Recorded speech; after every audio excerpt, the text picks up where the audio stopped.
I sense a disturbance in the fort.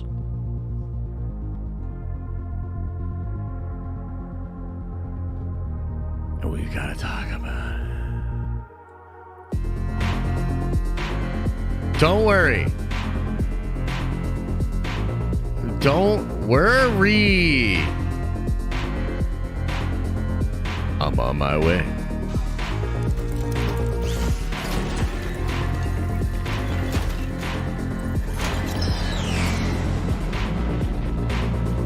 Yeah, what's up, everybody? Welcome to the stream. Welcome to your Friday. I hope you're doing well. And oh boy, do we have a bunch of juicy Star Wars stories for you today. Only in Star Wars land can you have rumors and reports that George Lucas is going to buy Star Wars, and then rumors and reports that George Lucas doesn't know what he's talking about, and the prequels make that obvious, and so why would we want him involved in it? On top of that, we have some actual news coming from a source somehow more reliable than Doomcock, GFR, when it comes to Dave Filoni's Star Wars movie. It's a lot. There's a lot to get into. That's what we're gonna do. I'm pulling into the tower. I'll see you in a second. Awesome. What the fuck is this? How did you fuck this up this badly? Unbelievable. Oh, that was perfect, actually. I think we're going to change it to that from now on. Unbelievable. Amazing. Perhaps we should do the whole show like that. Yeah. Anyway, what's up, everybody? How are we doing? Yeah, off to a great start. Woo! Here we go. Friday. Hope the week was good for you guys. Hope you're doing well. How are you doing, by the way? Let me know in the chat. Good to be here with you as always. We got a couple of Star Wars things to get into. Several stories. We've got Zelda movie. What? It's actually happening, and it seems really, really cool, so I'm excited to get into that. And first 5 minutes of Secret Invasion are out there. It would be cool. I haven't watched it yet. Have you guys watched it yet? First 5 minutes of Secret Invasion out there. I kind of thought maybe we could watch it together. Probably can't put it up on screen, but we could probably watch it together. Just react to it together. So let's do that later on in the stream. I think that would be fun. I also want to do call-ins. Yeah, we haven't done call-ins for a while. I think it would be great to at least do a couple of them today and just see what's on everybody's mind. And chat, initiate the game. Like, why is the cloud bot off, like all the way off? What's happening here? Dude, you are like 0 for 2, man. You're not doing super hot. And I'm not, no. Nope. Don't like it. I don't like that. So that's what's on the agenda for today. Should be a really good stream. Now, as far as show notes and what's going on, we are going to have a Prime stream today at 2 p.m. And other than that, just nothing really going on over the weekend. I've got video plans. I'll drop some videos on the regular channel over the course of the weekend. But nothing crazy going on. I do want to say that we are driving for memberships, and we are trying to get a bunch of members before our member meetup at New York Comic Con in October. I think that's going to be awesome. Hopefully it won't be looking like scenes out of Blade Runner in New York City when we get there in October, but it should be awesome, man. We got some fun things planned for the community. I think it's gonna be a really, really good time, and we're driving for members. Next goal is to get to 2,000 members, where I will get a tattoo to commemorate our first official member meetup. And I absolutely hate needles, and I'm terrified of tattoos, so that one's gonna be really fun. We don't have to do it though. We could get to 2,000 and you guys could be like, you know what, it's all good. We know you don't like it, so we're not going to go that crazy. And why don't we just enjoy this nice, weekend together, and we could just leave it at that. But we'll cross that bridge when we get to it. Okay. Oh boy. let's begin. Let's talk about Star Wars. Here we go again, I think. So, again, it's just crazy, guys, that we literally have two really big stories that are just going around. One of them is literally about George Lucas buying Star Wars back. We're going to talk about that one first. And then the other one is like, George Lucas doesn't have all the answers. George Lucas fucked up the prequels, and this is the person that's making Star Wars, Leslie Headland. I'm sure you've seen the comments. I'm sure you've seen the video. And I want to get into that as well. And then we've got details about Dave Filoni's movie. So first thing I want to ask you guys, you know what? Let's go straight to the polls on this one. Because the first bit of news is a rumor coming out from Doomcock. Now, at first, and Diamond Figs, holy shit, with the 5 gifts. Thanks so much, man. I appreciate that. I did not actually know that this came from Doomcock at first, because I just saw a bunch of people like talking about it, and some people that actually kind of high profile, and some other YouTube channels and whatnot. And I was like, oh, okay, well, I gotta look into this. And then very quickly found out that it was from Doomcock and realized that it must be bullcrap. But here's what I want to know from you guys.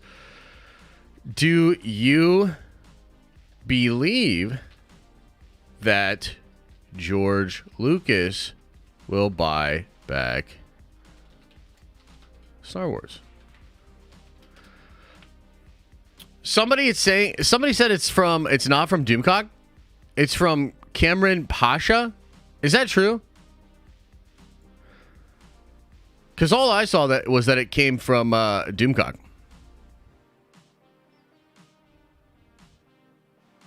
Everything that I saw sources Doomcock for it.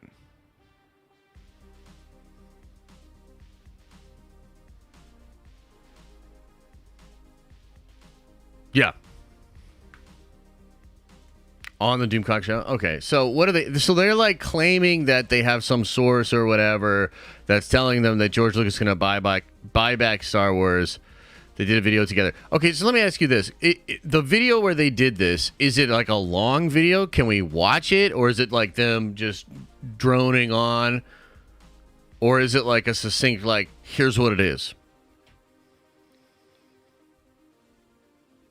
Yeah, it's like 40 minutes. Fuck that. So here's what I think is so wild about this, man. Dude, look, but look, Doomcock content creator trying to get out there, like, you know, make his money, get his exposure and all that, right? But like, this guy has never gotten anything right ever. Like, plainly. Even the Knights of Melvin are making videos about they're shitting on Doomcock, talking about how he's never gotten anything right. I told you guys about the thing with the 4chan Star Trek fans that tricked Doomcock into reporting all this bullcrap. They were making it up on 4chan. They were trying to bait him into covering it, and he acted like he was hearing it from sources and covered it. Holy shit, dude. The thing that drives me crazy is, like, a lot of people even, like, still, like, look, we got 19% of people that actually think it's real. And I'm seeing other YouTube channels, and I'm seeing other people that think this shit is real.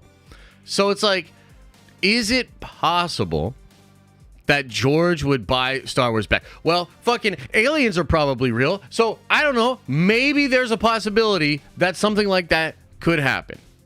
Right? Like, maybe something like that could happen. But it feels like this is the type of rumor that is like, they don't have anything else left to reach for to actually get exposure and or clout.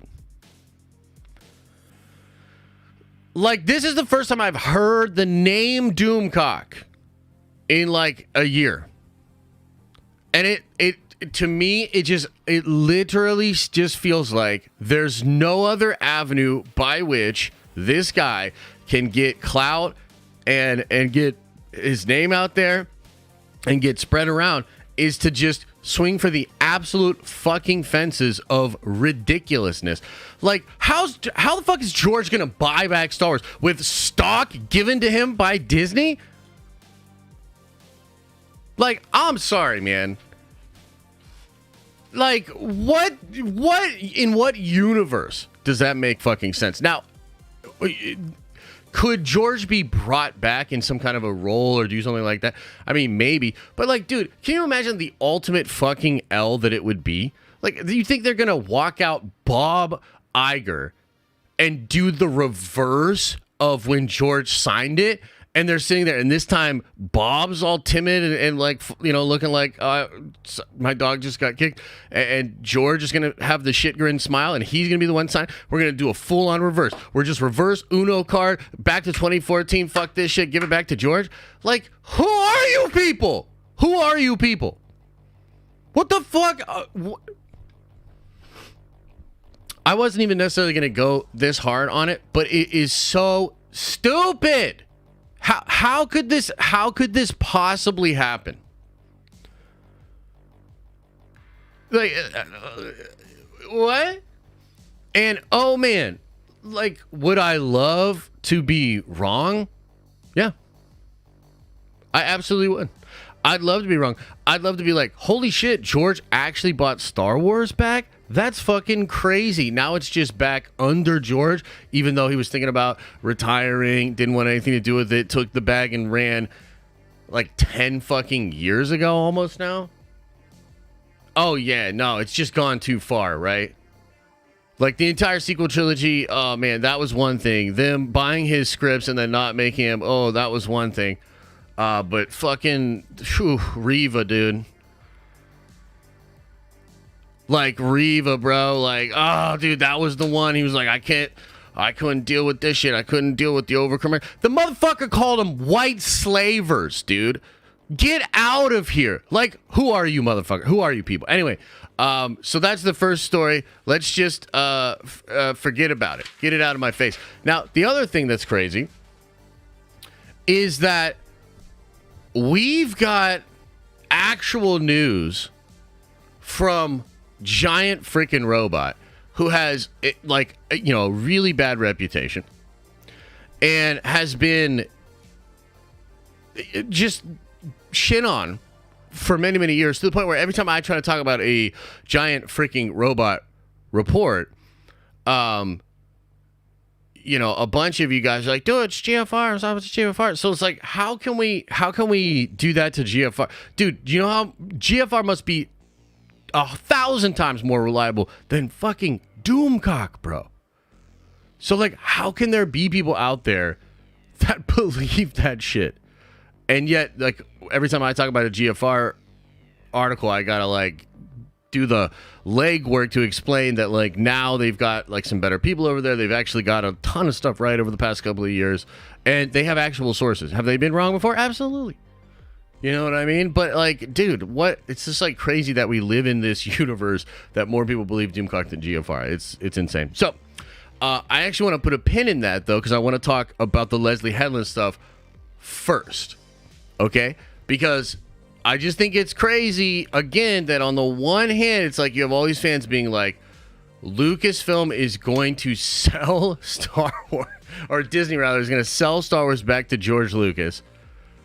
And yet, what's actually happening to Lucasfilm under Disney is actually terrifying. And it's real. And, like, we can actually talk about it and see with our eyes. Like, we don't have to act. We don't have to reach for these weird conspiratorial Civil War fucking bullshit. Like, this is just real. This is what's happening in real time with Star Wars. Okay, so a lot of you guys probably saw what was going on with Leslie Headland, okay? And put a 1 in the chat if you saw it. If you saw the clip, Theory talked about this. I thought his video on it was great. I thought it was on point. And I also think, like we're gonna get into it. We're gonna dive deep on why this matters. But yeah, in my opinion, it absolutely definitely does. Okay, so many of you guys saw it. Don't worry, we're gonna watch the clip ourselves. So let's TLDR what happened. So this clip is from a podcast that she did in 2019. And 2019 was, as some people pointed out, 4 years ago. That is accurate. 2019 was also the year that Leslie Headland was publicly hired to do this job. That's important, and I want to explain why. On May 4th that year, I want to take you guys back to 2019. On May 4th that year, it was announced on the Star Wars website that Taika Waititi and the lady that wrote 1917 were going to work together on a Star Wars movie, and Taika was going to direct it. It was also announced that Leslie Headland was going to be showrunning a female-centric Star Wars show. This was in 2019. How many of you guys remember the thing that happened? And dude, I really appreciate the support. You guys are going crazy with the gifted memberships. I love it. I appreciate it so much. Thank you so much. Holy shit. How many of you guys remember in 2019 when John Campea and one of his female co-hosts, I forget her name, shame on me, had a little tiff on his show because John was trying to downplay what female-centric was. Aaron Cummings, thank you. And she was like, no, John, this is what female-centric means, and this is why some people wouldn't like that just at face value. Shit was awesome. Just one of the many times that like John got kind of schooled on his own show, which is probably why he stopped doing the fucking thing. Okay? So, I bring all of that up because I'm trying to remind you and paint the picture that in 2019, they didn't have shit to say, except maybe Taika was doing something, which, by the way, now Kathy's out there saying he's slow and hasn't written a third act. Oh my God. If that's relevant 4 years later, this is relevant too. I think it's particularly relevant because this is the year she's hired. We're going to come back to that. Now, let's watch the clip. Let's get the clip pulled up.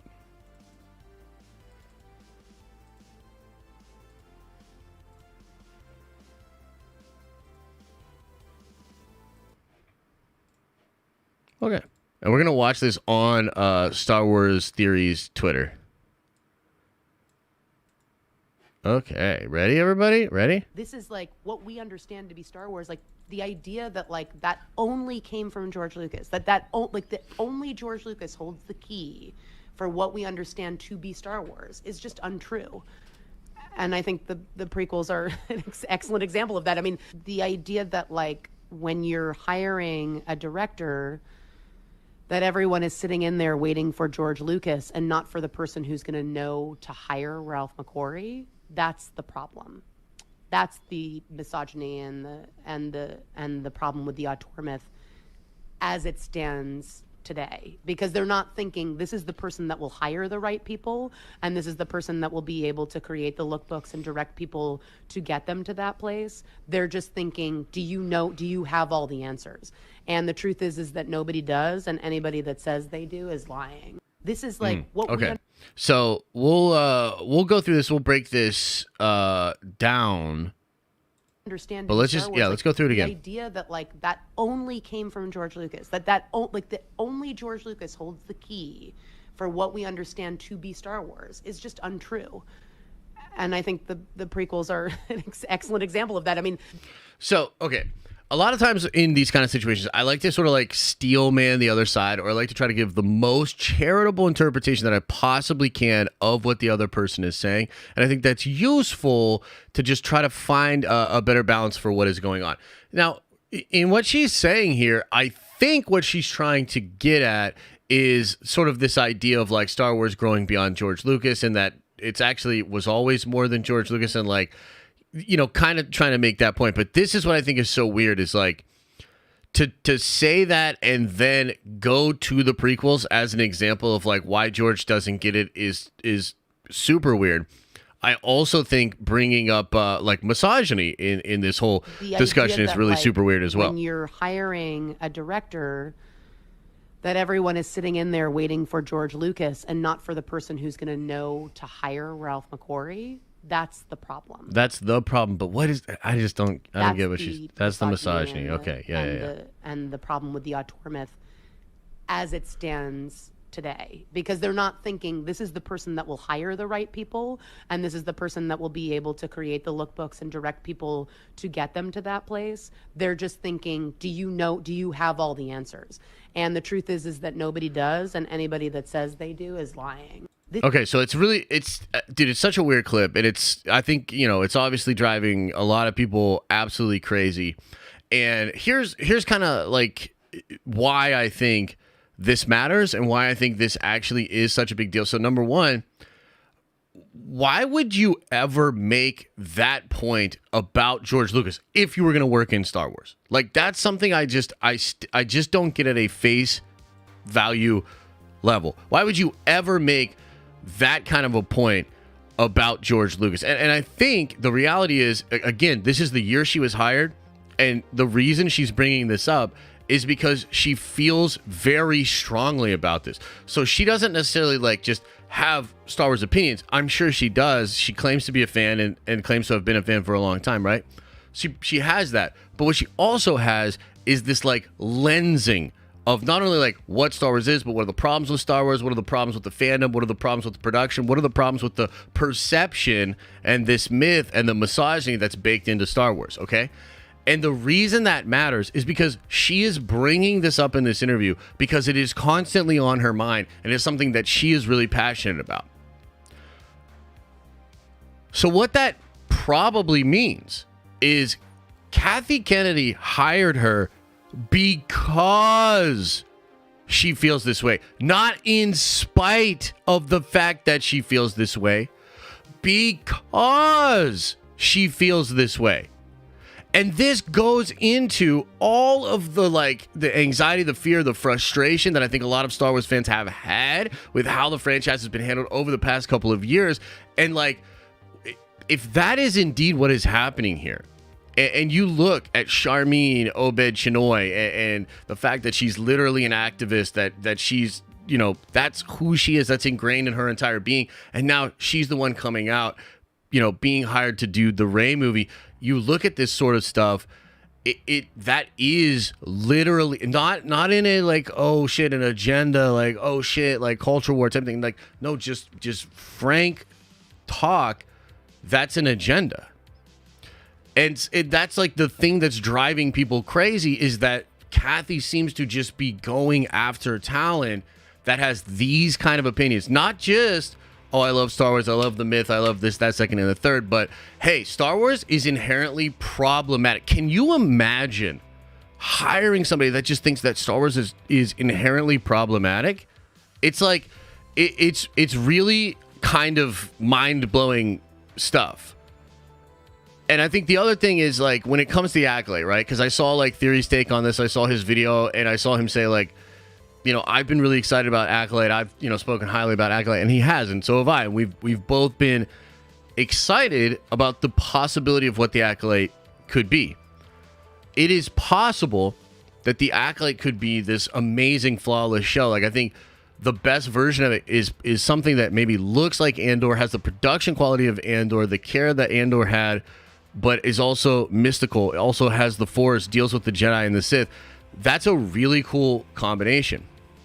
But it's what is so frustrating about Star Wars under Kathleen Kennedy is that because she went out and hired this person, and because there's no attempt whatsoever from a public relations perspective to coach people like this on how to say the things they want to say or what to maybe not say to cause problems in the fandom, what you get is a whole swath of Star Wars fans that would have to reluctantly like the Accolade. What I mean is, if the Accolade comes out and it's every bit as fucking awesome as I think it could be, you're going to have people that are going to have to, like, reluctantly enjoy it. Like, be like, oh, well, I you know, have this bad taste in my mouth already about this, that, second, and the third, but I guess it actually is good. And, like, that's not a winning strategy. Why would you want the lead up, the discourse, everything about the project to be toxic, negative, and divisive? Like, why would you want that? And, like, who thinks that's acceptable? Who thinks that's the right move? Because I think at some level she does want to create something absolutely incredible in Star Wars. But she also has all these, like, really fucking weird ideas that are just, like, lame as shit, dude. Like, we're all around just trying to, like, have fun with our lightsabers, blasters, you know, talk about the dark side and the light side. And she's coming in and talking about the fucking R-Tor myth. George Lucas wasn't that great. Prequels are a sign of why he wasn't that great. And it's all misogyny and all this shit. It's like, dude, who are you? You're in the wrong after-school club. Get the fuck out of here. Right? And it's just like, it's crazy to me that this is what we have just gotten over and over again. And honestly, up until Star Wars Celebration of this year, there's a lot of questions about Acolyte. We didn't really have all the answers. There were leaks about stuff that was maybe going to go on the show, which seemed really cool. Leslie Headland had kind of kept her head down and not really talked a lot about this. But now it's like every time somebody from Acolyte opens their mouth, they're spouting some wild-ass identity politics shit. And look, in certain contexts, are those conversations important? Absolutely. Do they matter? Yes. But not when it comes to fucking Star Wars. It's crazy to me. So I think, again, the main points here, the main thing to keep in mind is that, number one, she had this interview in 2019. That's when she was hired. And so, again, I'm going to say it. I feel like she's hired because she believes this. Not in spite of the fact that she believes. She was hired because she believes this shit. Okay? That's number one. Number two, why would you ever want the lead up to your big Star Wars thing, this 4-quadrant mass appeal property, to be divisive? And like, why is the best case scenario for people to reluctantly like your shit? That's horrible. It's horrible strategy. The other thing that I got to say about this, and I can't believe I'm going to say this, shocking, but it's true, I have to give some props to Mr. J.J. Abrams. I can't believe that's what it's come to, but I have to give some props to Mr. J.J. Abrams. And let me explain why. J.J. doesn't like the prequels. Okay? Pretty obvious. But at least J.J. Abrams hid his dislike of the prequels. Now, it's a thinly veiled hatred. You can see it when he like does the thing and blows it up in the movie. But at least he's not out here in interviews talking about that kind of shit.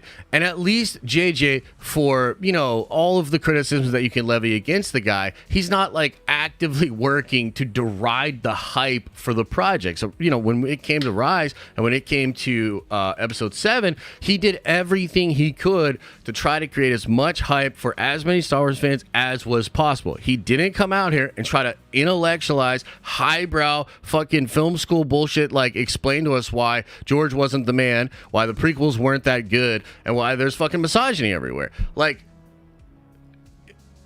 we have like gone so far off of what I think is just the acceptable way to promote entertainment.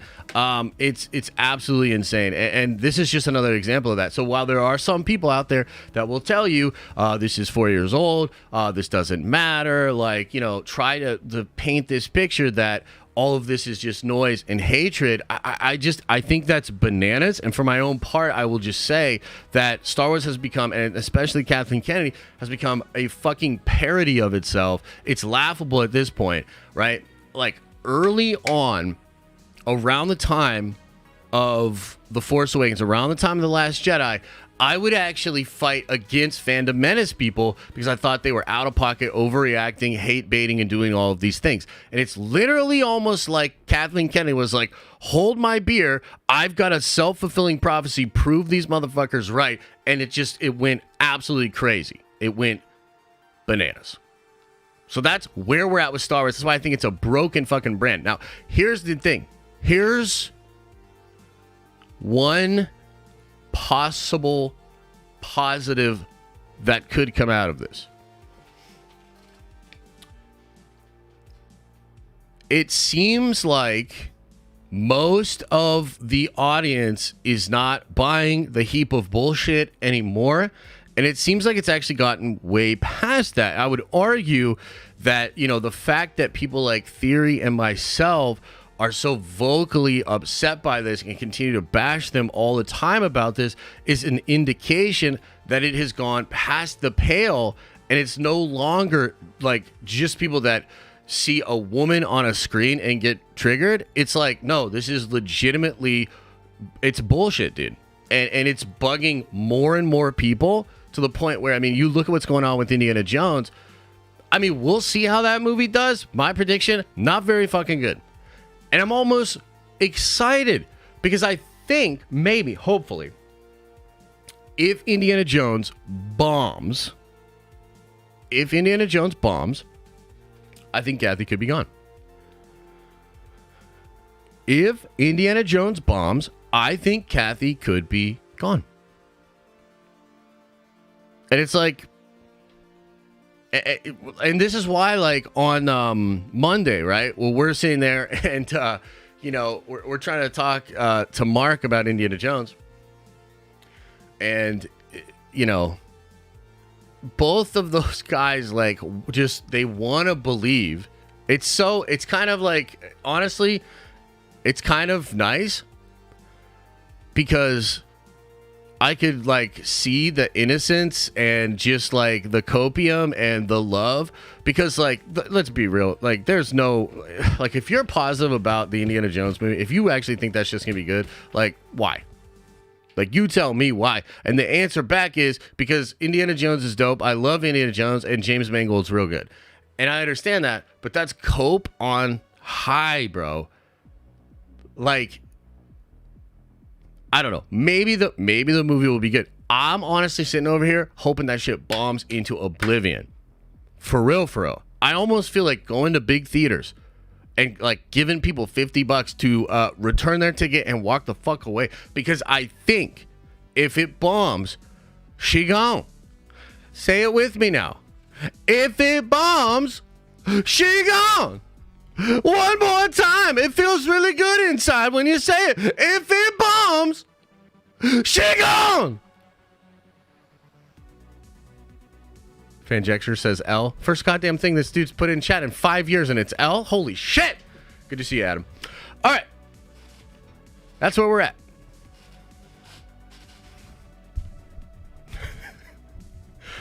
Okay, I also have to put on the AC in this room because it's getting hot in here. And I'm not taking off all my clothes. Okay.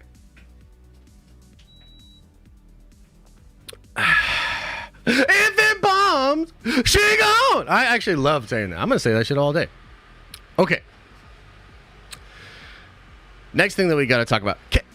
And by the way, can we just point out the irony of 3 separate Star Wars stories, and the most legitimate of the 3 is a giant freaking robot report?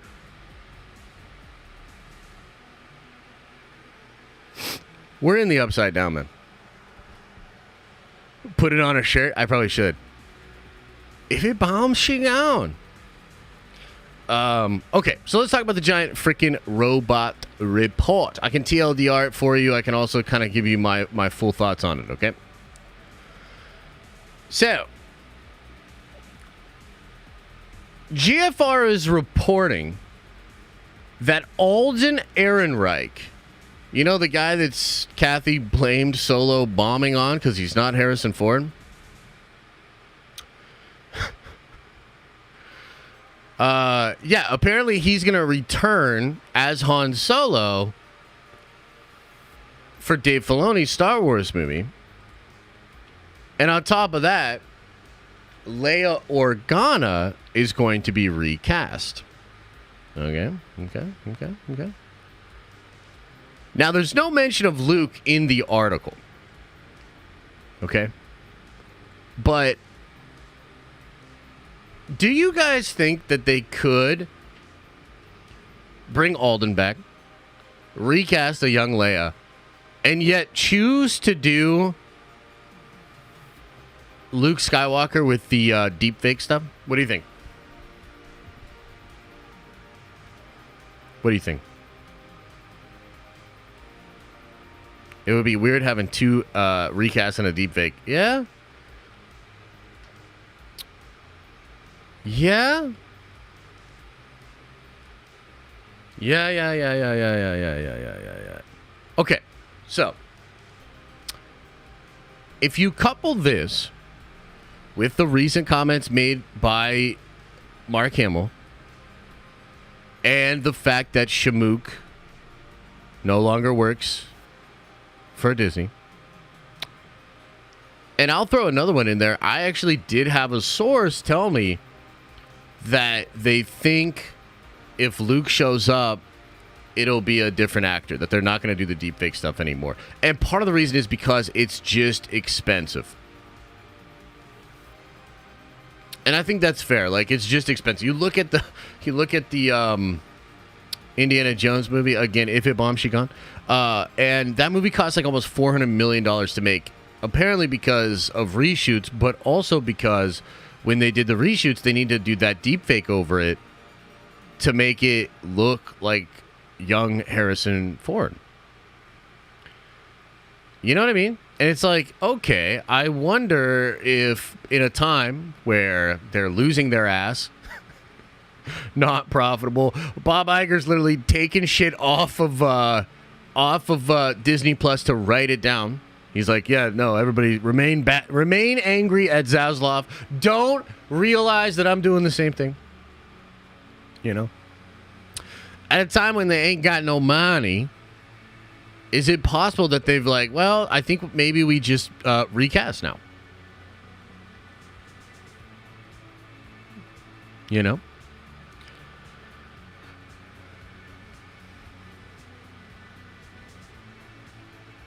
Kind of crazy, huh? Kind of crazy. So, number one, I do actually believe this article. I do believe you're going to get Han, Leia, and Luke playing a very big role in Dave's movie, which I still think is going to be Heir to the Empire. And My Time to Shine Hello also recently said that she's heard that Mara Jade will be in Heir to the Empire. Now, I doubt Mara Jade and Luke Skywalker are going to be getting it on. I doubt they're going to go in that direction. But I mean, technically speaking, yeah, you could bring Mara Jade into the movie. Would be kind of fun. So, in a sea of like, the sky is falling, holy shit, Lucasfilm, what the fuck? There's this Dave Filoni movie, and then there's Ahsoka. And we just obviously got the Ahsoka trailer the other day. And, you know, it was only that 30-second spot. I was not very super impressed with it. But you do see Sabine with the green lightsaber. And, dude, the hype on that shit is real. The view numbers on the Ahsoka trailer have been very high. So they probably have a big old hit on their hands. And then that movie will very likely be a very big deal for all of us, right? So that's cool. You know what I mean? It's like, oh shit, like this is not that great. This is not that great. This is bullshit. And then there's this story, which is actually kind of dope. You know, another report came out that you probably are not going to get Book of Boba Fett Season 2, but that Boba will be in Mando Season 4 very likely. And so I do wonder, like, is Mando Season 4 going to be the lead-into for the movie? And if that is the case, does that mean then that we get Alden and the recast Leia even in that season? Because that would be kind of cool. That would be kind of cool. C-Dub, thanks again. Gifting 5 memberships. Holy crap, you guys are so generous. I appreciate it, man. Thank you. So, that's your Star Wars news for the day. I wonder if you have any thoughts about the Star Wars news, guys? Anybody? Any thoughts?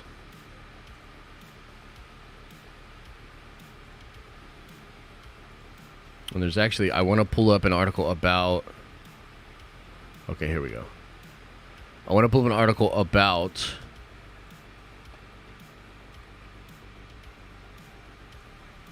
the Zelda movie, because this is cool. Thoughts? Sounds like a lot of garbage with a nugget of hope mixed in. Yeah, that is kind of that kind of is what it is. Yeah, kind of is what it is. My thoughts are that Star Wars is a hot dumpster fire, and I miss George Lucas. Me too. I just want more Darth Maul. Damn it, Darth Maul's cool. Did you like Alden as Han? Yeah, I didn't mind Alden as Han actually. That's not even close to like my issues with that movie. So. Wasn't My Time to Shine scoop about Mara Jade referring to Kevin's Star Wars movie? No, I think it's pretty sure it's Filoni's. The Zelda movie's on pause because of the writer's strike. No. Well, it can't really be on pause because it's not started production, but I'll explain that in a second. Did you see the tracking for Indy? There's tracking out for Indy? I haven't seen it. Where's it at? Where do I go for that?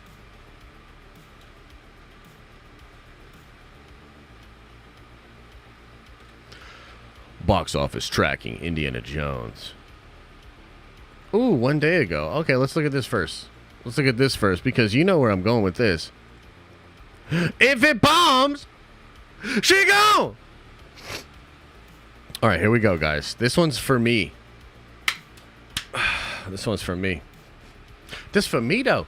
Box office. Indiana Jones and the Dial of Destiny tracking for 60 to 70 million debut. Harrison Ford returns in his final portrayal as the adventurous archaeologist first made famous in Steven Spielberg's Raiders of the Lost Ark. Indiana Jones and the Dial of Destiny hopes to set off early 4th of July fireworks at the domestic box office. Disney and Lucasfilm's long-awaited next installment of the next in action-adventure franchise is pacing to open to $60 to $70 million over the June 30th, June 2nd weekend. What?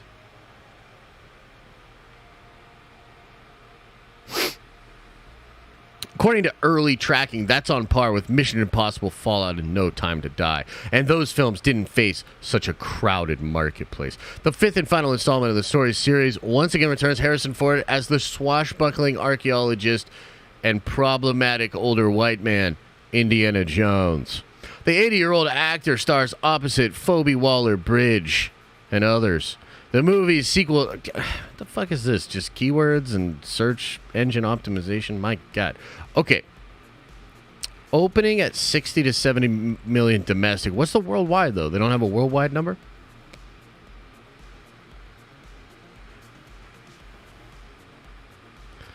They don't have a worldwide number. So, correct me if I'm wrong. Didn't Across the Spider-Verse just open to $120 million domestic?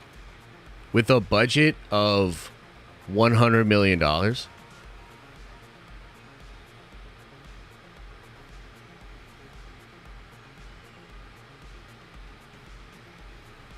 I'm not a math rocket science expert surgeon. But let me think about this and I'll count on my toes if I have to. So a movie that costs 4 times as much to make gonna open at about half the monies.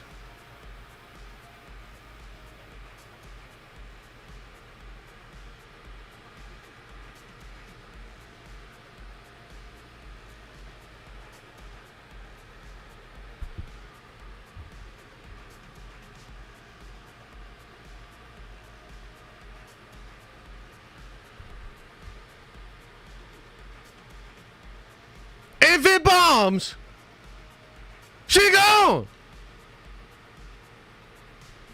Damn. That doesn't seem good.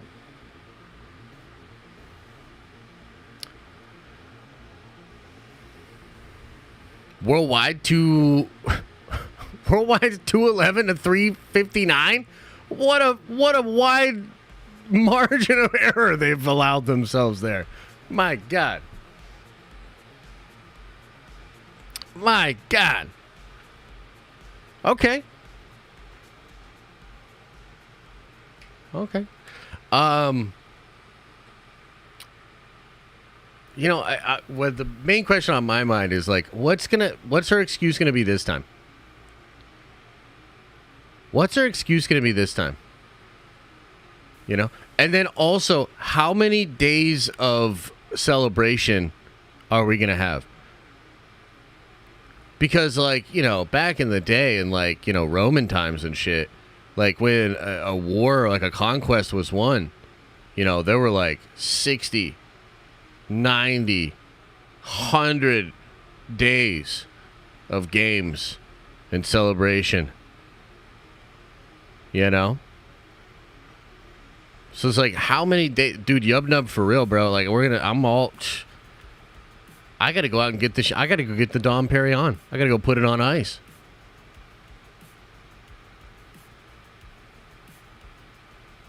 How many days should we do? Just a straight, like, celebration, you know? My God. Yeah. And I do wonder, man, like, what, that's going to be so crazy. Oh, my God. Like, so many people will be so butthurt if she gets fired. But a lot of us are just like, because there's even people that don't go as hard as me and that don't necessarily have a problem with, like, just the messaging and the optics and the effort to truly just correct all of the mistakes of the fucking patriarchy or whatever, right? There's even people that don't feel like I do that are like, what if we just got some movies made properly? You know, what if, like, this lady didn't just fucking make all the shows horrible? What if, like, we got actually good Star Wars? Like, I don't think you need to necessarily be as buttered about some of this stuff as I am to recognize that Star Wars is in an absolutely horrible place. And the content shit, the fan base is broken. The culture of Lucasfilm is completely toxic. Damn.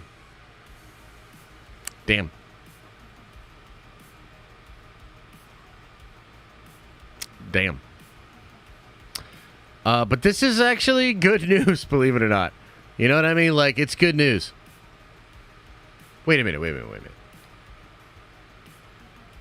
Crystal Skull did 100 million in 3 days.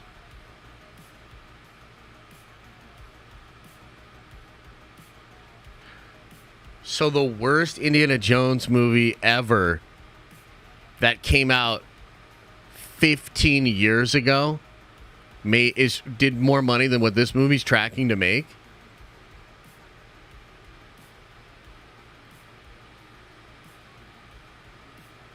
What the fuck? It made almost 800 million? Bro! Crystal Skull made 800 million? My God. My God. Okay. All right. Anyway, let's talk about something actually good. Let's talk about something that we can actually get excited about. Let's talk about how maybe if Kathy just completely fucks up Star Wars, ruins it completely, driving it completely into the ground so that every time we put it on, it feels like homework, there'll maybe at least be other entertainment that we can all get behind and get excited about. Because Mario, hot movie, okay? But Mario's also the kind of movie that's a little bit hard for me to, like, really get that into or cheer for because it's very surface level. It does its fan servicey shit, and it does it well. But it wasn't something that I could get really into. Zelda, though, that is a different story. And also, what if they go woke and make Zelda a girl? Okay, let's keep reading. Universal closing big deal with Nintendo for Legend of Zelda movie. According to the latest Barside Buzz, Universal is closing a big deal with Nintendo for the adaptation rights to the Legend of Zelda movie. Following on from Super Mario, I imagine we could be looking at Legend of Zelda movies more than idea of TV series.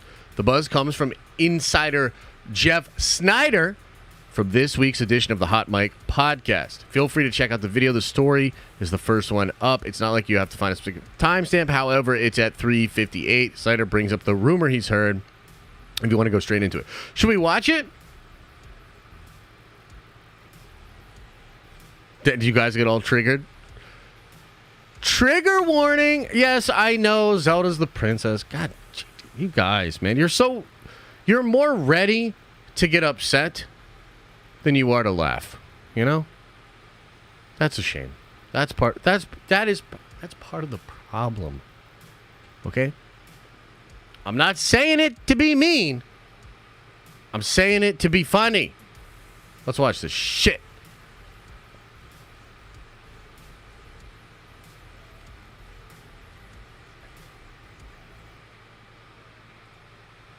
and it's going to cost like it's costing Universal a pretty penny because of the success of Super Mario. Like Nintendo kind of knows it's worth at this point, but yeah, I'm told that is now going to be a reality.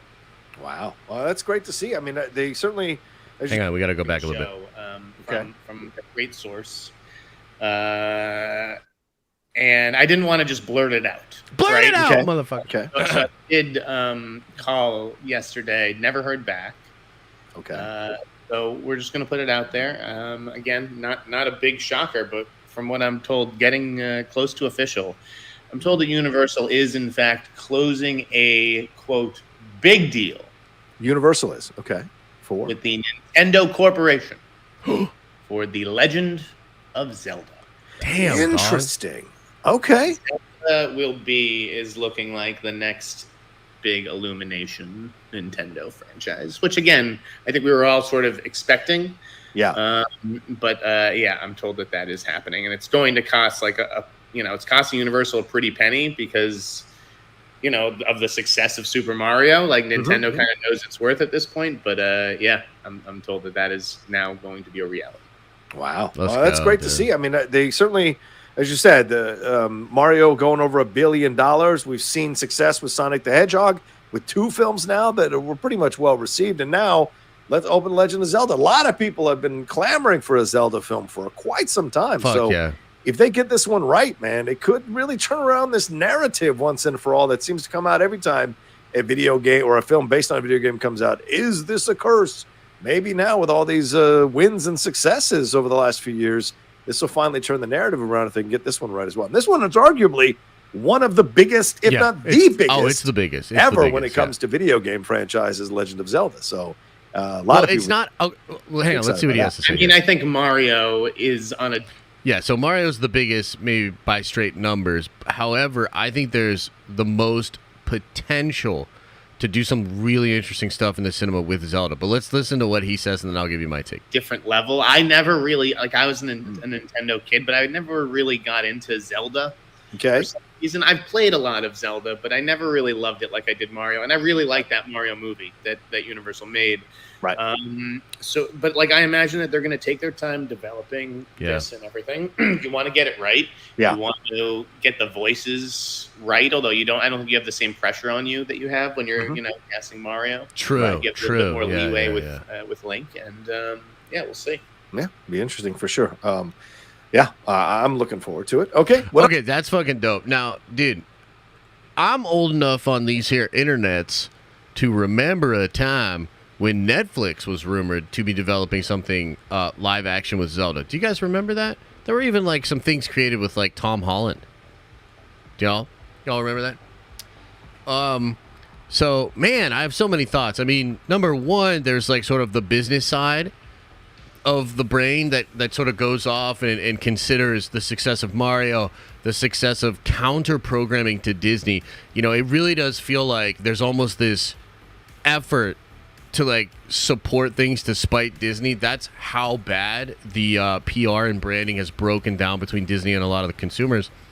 And we talk about anime and some of these things from Eastern companies that seem to be connecting with audiences in a much better way than a lot of Western stuff. And some of that's video game stuff, some of it's anime, some of it's manga. It's fascinating because Mario was that big of a hit, right? Where it's what is it, the second most it's made the second most money out of any animated movie or something like that. It's close. I think it's in the top 3. Just an insane amount of money that it made.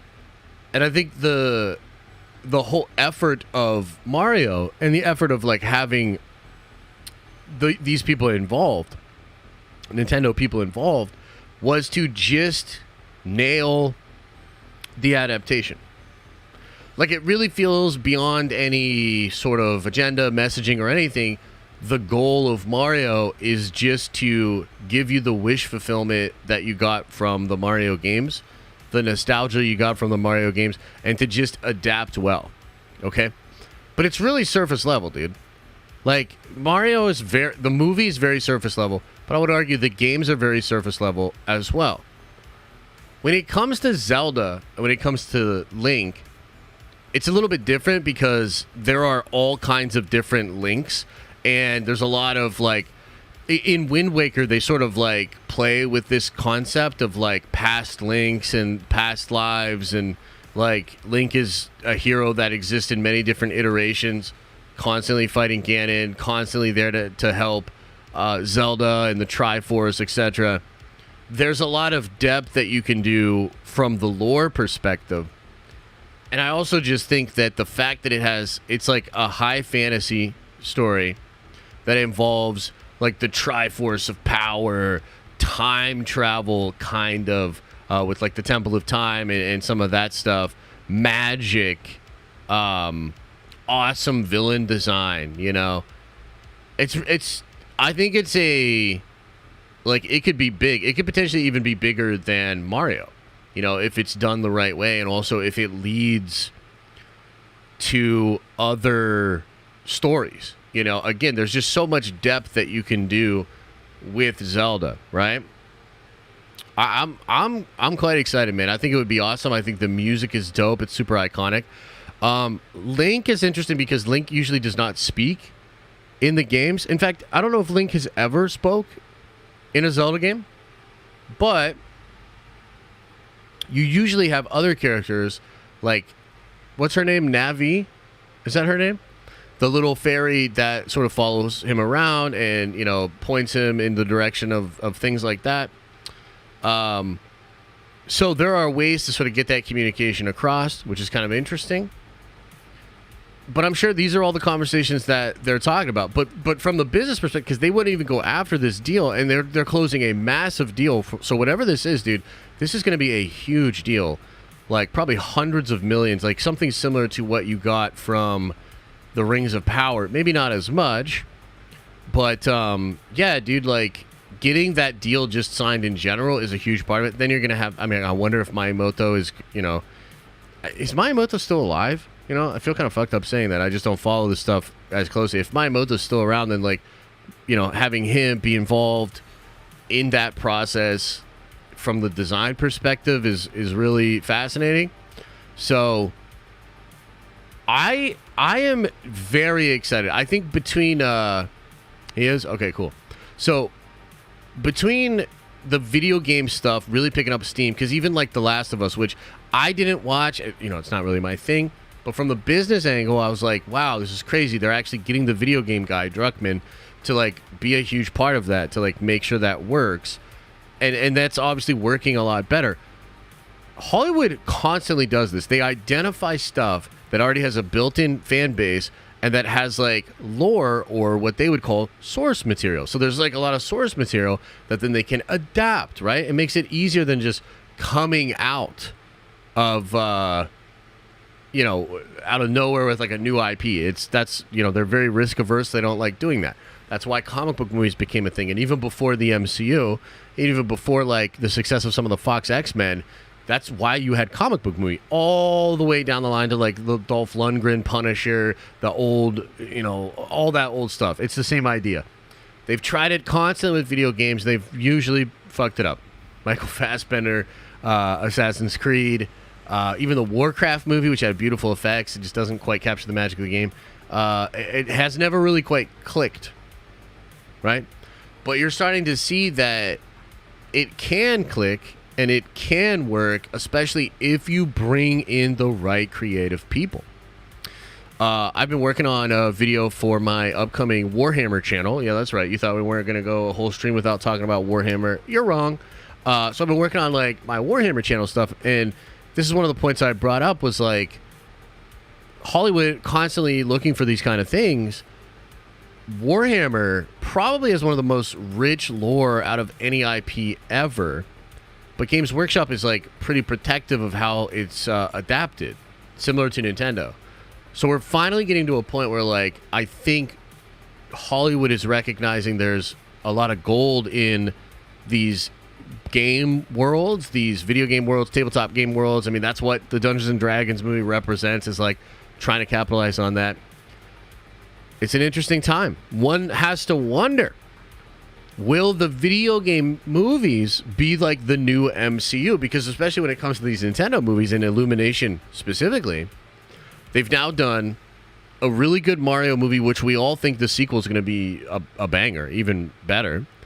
If they nail Legend of Zelda, if they do something, another one, like, I don't know, Metroid, Star Fox, like they have a lot of stuff they could pull from, then the obvious move after a lot of that is to do like your Super Smash Bros. And bring all of those characters together in something like a Mortal Kombat type story. That's your Avengers Endgame of the Nintendo Cinematic Universe, as Kevin is saying, right?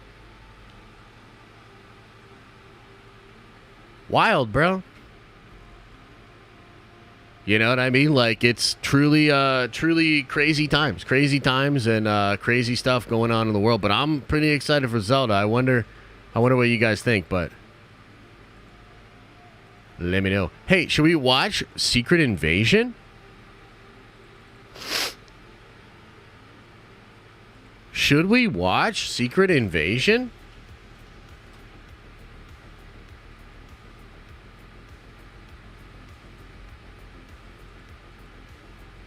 And this was kind of fun. I think they had a...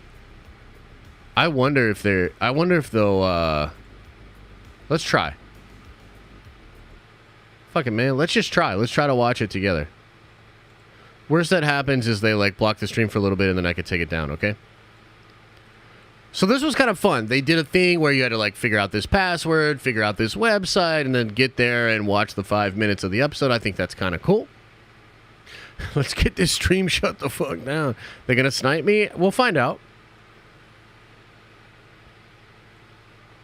We'll find out, won't we? All right, ready, everybody? I haven't seen this.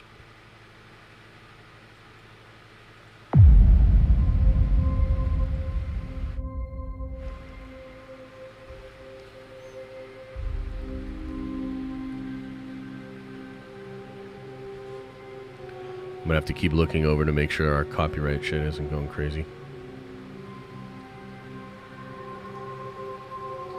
Yes.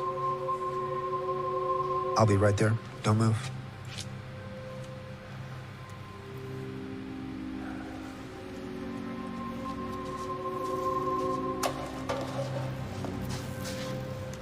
Imagine a world where information can't be trusted.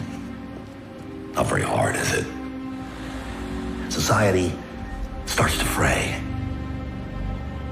All we can turn to are the people we care about. But what if those people weren't who we thought they were? What if the ones closest to us, the ones we've trusted our whole lives, were someone else entirely? What if they weren't even human?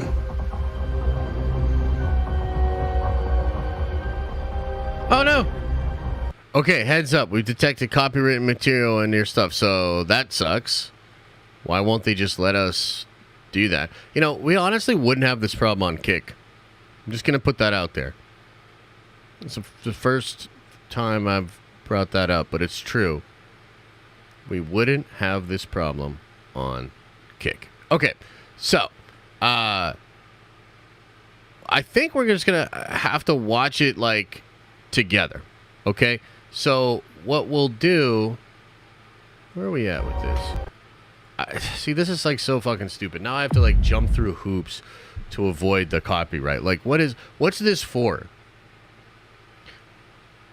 Like, what is this for? The video they put out. It's to get people to watch it, right? I mean, they released it publicly. It's on Twitter right now.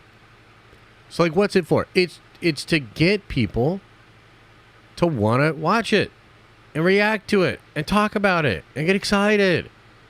So, like, what are we doing here? So it seems so counterintuitive, dude. So stupid. So this is what we're going to have to do. I have it pulled up, and I'm going to count us down, and we're going to have to watch it together, and I'm going to have to turn the audio off and switch my headphones. It's a goddamn clown world, dude. Goddamn clown car world.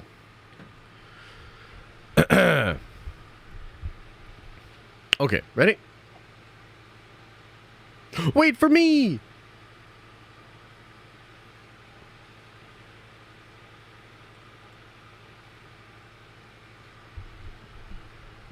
Link, please? Well, you can find... Okay, there's a couple of different ways to find it. You can find it on Twitter. I would just look up Secret Invasion on Twitter. Most people have just posted it on there. You can go through the website and put the password in there. No, you won't be able to hear. No, you're going to have to watch it on your own. If you want to watch it with me, you're going to have to watch it on your own. Trust me, I think it's horseshit. But that's the restrictions. That's what we got to do.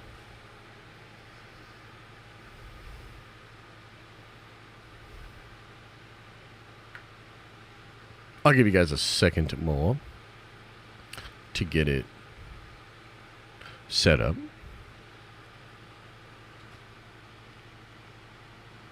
I'll give you a second more.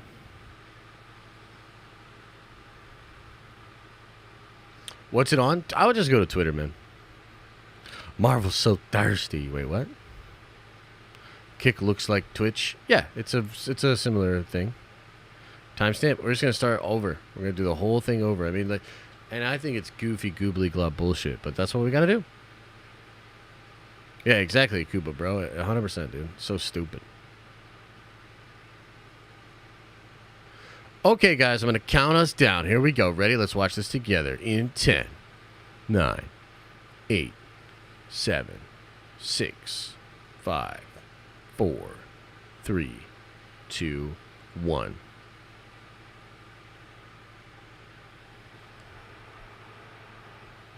I like the vibes, though, for sure.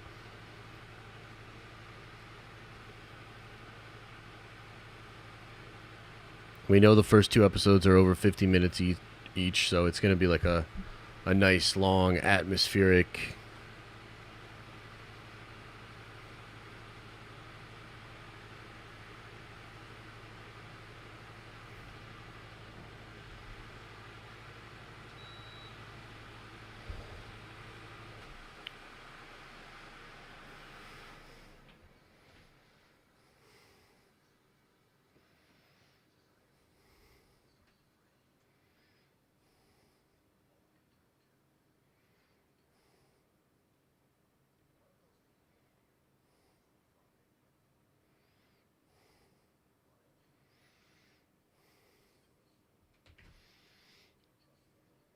They weren't even human?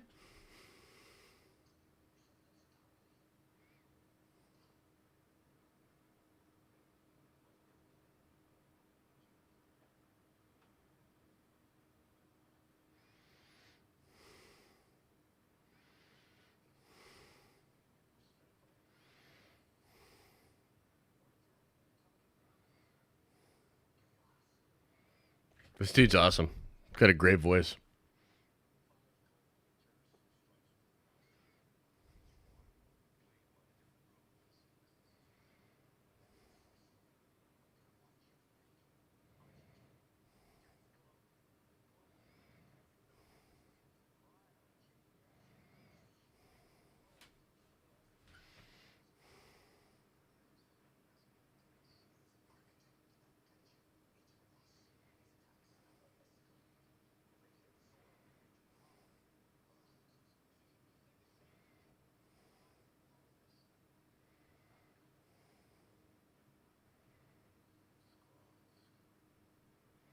Gross. I like how he said that.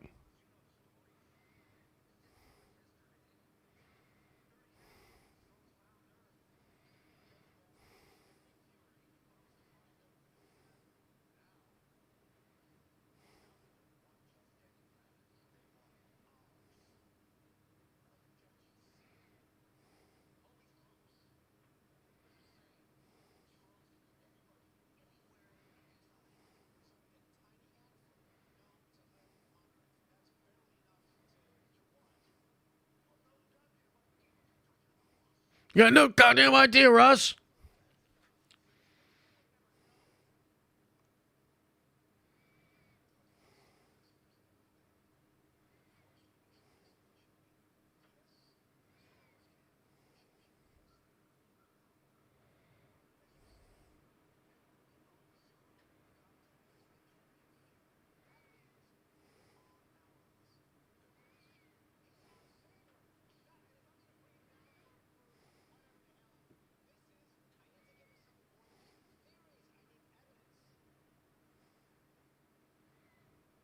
He needs evidence.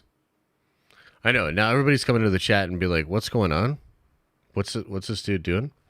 I'm watching the first 5 minutes of Secret Invasion.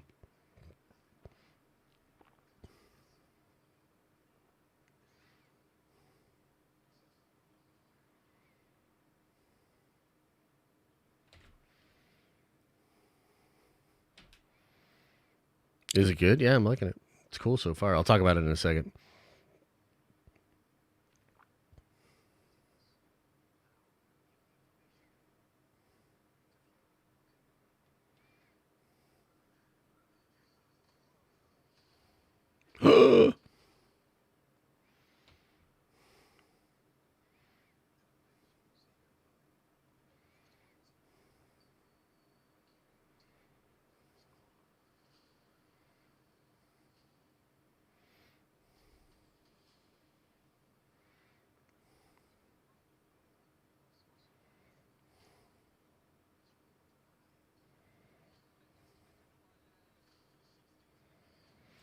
Did he just get stuff out of the same thing that what's his face in the man thing and all that? Yeah.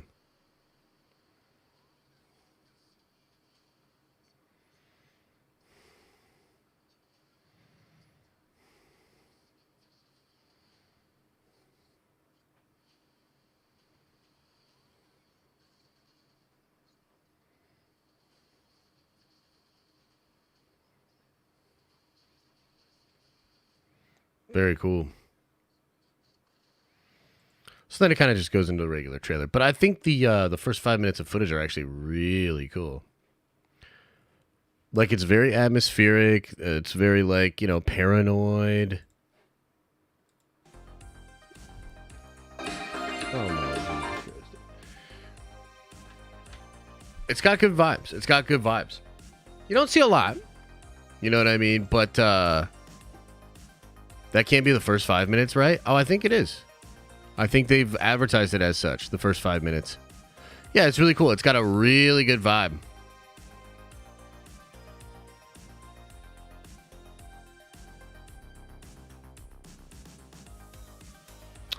Oh, wow. Okay. Do you guys want to... hang on. Before we get into the Q&A... Something just popped up. Somebody tagged me about this on Twitter. I think it's worth getting into. Let's check this out, and then we'll get into Q&A, then we'll do some call-ins, okay? And just for the record, too, we're a couple of weeks away from Secret Invasion. I'm very excited about it. I want to do some videos and get excited for it. It's going to be fun. Internal issues at Lucasfilm revealed in new Hollywood Insider book. Very interesting. Okay. A new behind-the-scenes book, Burn It Down, Power, Complacency. I thought it was Complacency. Complicity. And A Call for Change in Hollywood by Marin Ryan shed some light on issues facing Lucasfilm in recent years, mostly where its streaming shows are concerned. While not as scathing as expose as the one that covered shows like her takedowns of the toxic set environment of Lost or Sleepy Hollow, she revealed that there's still issues to be examined in the house that built Star Wars. The first anecdote covered, in which the sections dedicated to Lucasfilm, concerned a source known by the pseudonym Emma, who was hired to work on expanding Lucasfilm's existing IP with a spin-off of some kind. Emma worked with a person at Lucasfilm who is given the pseudonym Derek, who she believed did not understand the assignment despite being well connected within the film and television industry. Emma noted that despite her hopes to make an impact on the project in question, she was mostly hired to babysit Derek as he put out subpar scripts and contributed to a chaotic set environment. It was indicated that this is one potential example of the issues that have been happening behind the scenes at Lucasfilm, with problems being brought to the company's attention but not sufficiently acted upon.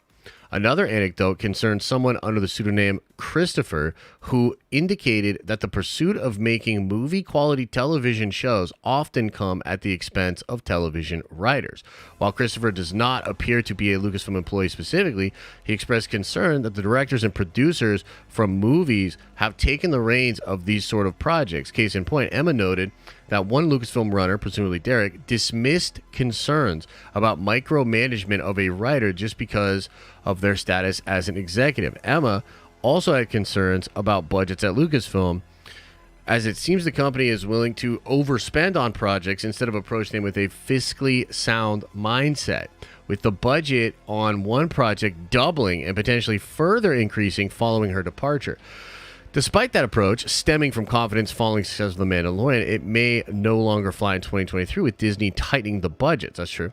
Lastly, author Marin Ryan exposed concerns at a lack of diversity behind the cameras on Star Wars projects, despite a heavy emphasis on the part of the shows to give women and people of color the direct chair or the writer's pen. Every single Lucasfilm movie since the acquisition of the company by Disney has been directed by a white man, and one of the projects that was supposed to be directed by a woman was the Patty Jenkins, and it has been shelved.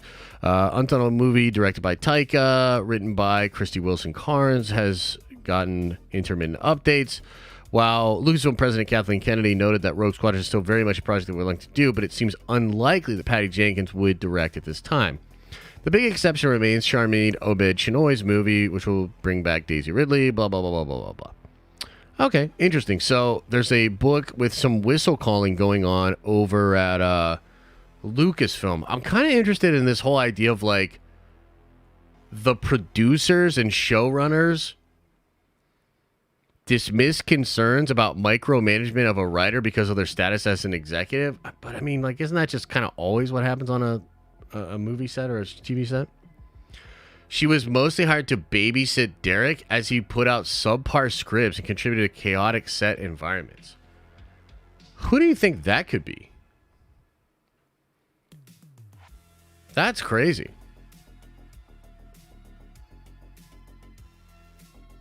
Put out subpar scripts and contributed to a chaotic set environment.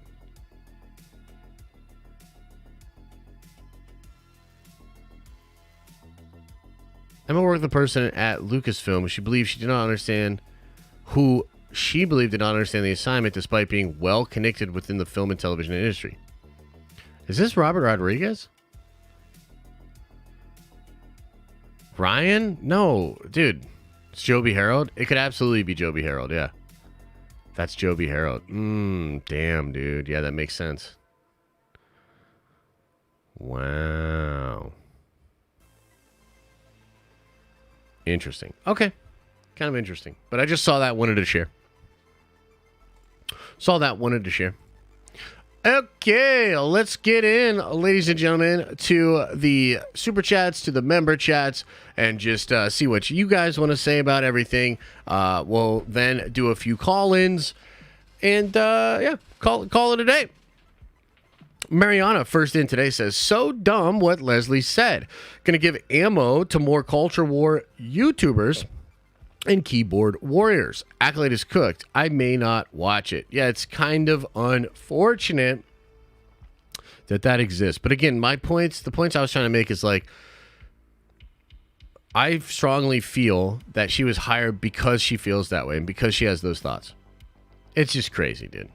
And then you followed up and said, did you see that Hayden and Diego interview? Definitely fascinating and wholesome. Two Star Wars goats. They should do a non-Star Wars project together. I still haven't seen it. I'm sure it's really dope. And yeah, I mean, if they have good chemistry, it would be cool to see them do some stuff later on. Frog Eater says, I'm more disappointed in Andor stans making Ahsoka look bad by criticizing two daytime shots from the TV spot. Two shows why the use of the volume will hurt it when there's more good shots than bad shots. I haven't really seen that, to be honest. I have not seen a lot of the Andor fans trying to say that Ahsoka looks bad. I know there are some people that wish Hera looked a little bit better, which I could get down with. You know what I mean? Like I could see why you would want Hera to look better. I don't think she necessarily looks bad. But I haven't really seen this whole like Andor versus Ahsoka thing going on. That seems weird. Chris says, what do you think of the report that Ezra is allowed to go to the premiere but not allowed to speak to press? Warner Brothers is going to Warner Brothers. Bro, they deserve everything that's coming to them. Warner Brothers is just absolutely horrible, atrocious, stupid company, toxic, horrible. Treat the fans like shit. And yeah, like the Flash situation is crazy because some of the reports, some people are not even allowed, like you literally have to sign a non-disparaging agreement because they're technically, it's not the final version of the movie, right? So they're kind of technically like, well, you can't actually shit on the movie because this is not the full movie. And it's like super shady, man. But yeah, they suck and they deserve what's coming because I'm pretty sure the Flash is going to bomb. Mr. JB, thanks for the sticker. That's kind of a weird one. Diamond Figs, thanks for the 5 gifted, bro. Appreciate you, man. Greek Drummer says, yo, Josh, what's good, my guy? I saw Across the Spider-Verse last night and I have to say it was phenomenal. Shows that studios can make good stories still. Yeah, well, studios can get out of the way and let people make good stories 100%. And you're absolutely right. Across the Spider-Verse is a masterpiece. We're going to see it again this weekend. That's right. Going to see it again. I'm excited, man. I really think the movie's great. Apparently, there's a new version of the film coming out where the audio is a little bit adjusted too because some people are saying they can't hear it as well, like the dialogue in the movie. So it'll be cool to get the new version of it and whatnot. Jedi Jen says, did you see the news story about the family in Vegas that called 911 reporting 8-foot tall aliens in their backyard and the cops caught a green flash in the sky the same night? Crazy stuff out there. Yeah, it's really interesting. That story is really wild. Can't tell for sure if it's real or not. The thing that's really concerning is apparently they're scrubbing that body cam footage, and it seems like it could legitimately be a cover-up out there. I don't know if it's legit or not. Obviously, the kid could be lying, but it seems authentic to me. I just think it needs to be investigated, and I think at the end of the day, what is going on right now with like the alien discussion is interesting because it's just making a lot of people be really curious for the truth, right? For the long time, I think many people were just like, it's not true, it's all whack, there's nothing to it. But now, with everything that's been happening over the past couple of years, and especially this week, it's like, okay, well, if it's not true, I'm going to need an explanation for what's going on. You know what I mean? Yeah, I mean, my personal thing is, like, I think it's probably real.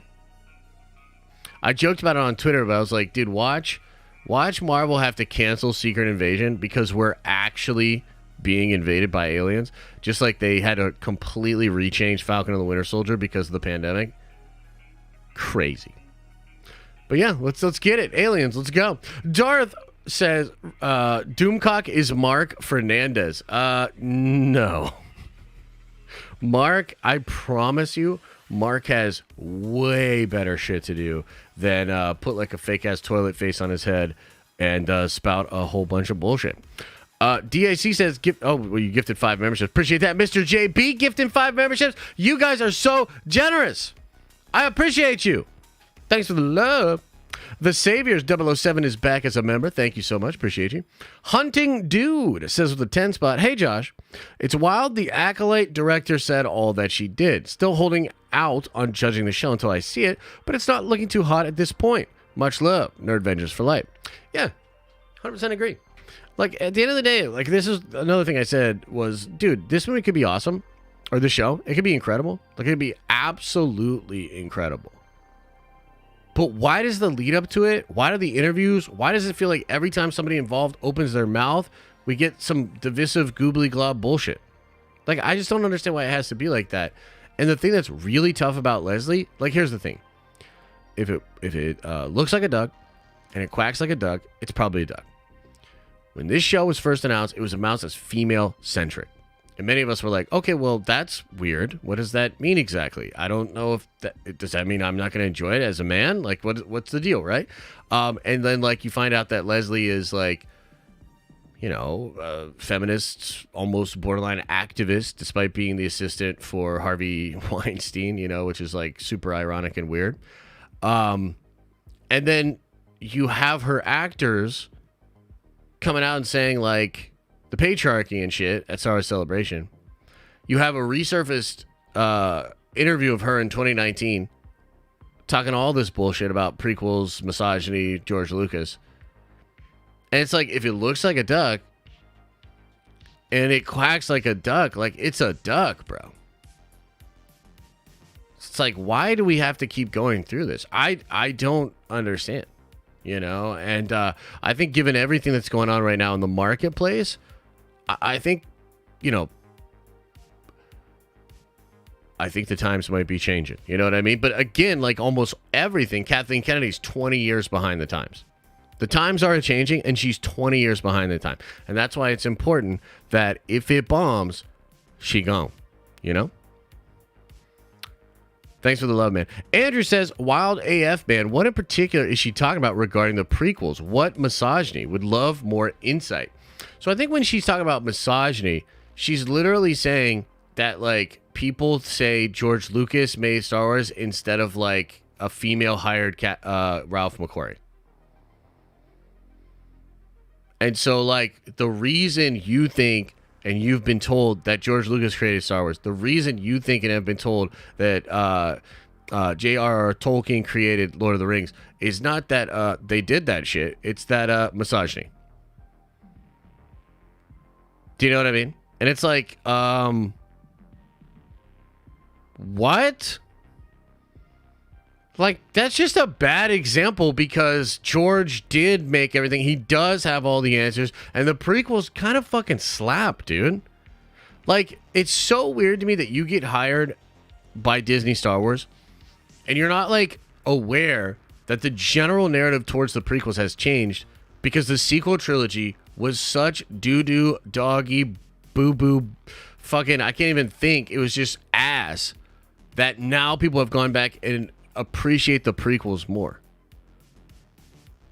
Like, it's so crazy to me, dude. Like, what are you talking about? So I think that's literally where she's sort of come from. But that's like, she probably actually believes that. She probably actually literally feels like that, you know? John Van Gelderand Jr., crazy name, says, how safe do you think Ahsoka is? I love Dave Filoni, but Kathy interference scares me. Also, will Dave movie cover the first book or the trilogy? I think it's not going to necessarily adapt the beats of the trilogy. I think it's more like a spiritual successor to it, where it's going to talk about Thrawn taking over the galaxy as the main threat of the entire New Republic era. So that's what I think of that. And as far as safe Ahsoka is, I don't think Ahsoka's going to be safe at all. I think I don't think Dave plays it safe at all. Like, you look at the Purgle and the ending of Rebels, bro, that shit is weird. And there's a lot of ways that could have went wrong and fans could have just rejected it. But, like, he goes for it, you know? Like, I don't think Dave is a safe filmmaker. So, yeah, I don't think Ahsoka's going to be safe. And as far as, like, Kathleen Kennedy's interference, like, whoo, she better fucking not, man. She better fucking not. Okay, 34 Virgo says, bro, get Trev back. He can be frustrating, but he's a vet in here and just needs to be on punishment. Plus, Batman needs the Joker. Oh, I unbanned Trev for sure. We talked a little bit in the Discord yesterday, you know. Trev just triggered me like he does. And for whatever reason, I got super triggered on Wednesday. I banned his ass. I think I banned like 3 other people, okay? Which is ironic. Because I think the week before, you guys remember when somebody, do you remember when somebody said, Josh, how do you handle this so well? The chat's always trying to trigger you, and you always handle this shit so well. And I was just like, well, not always. Well, like, dude, I had to prove it to you guys, right?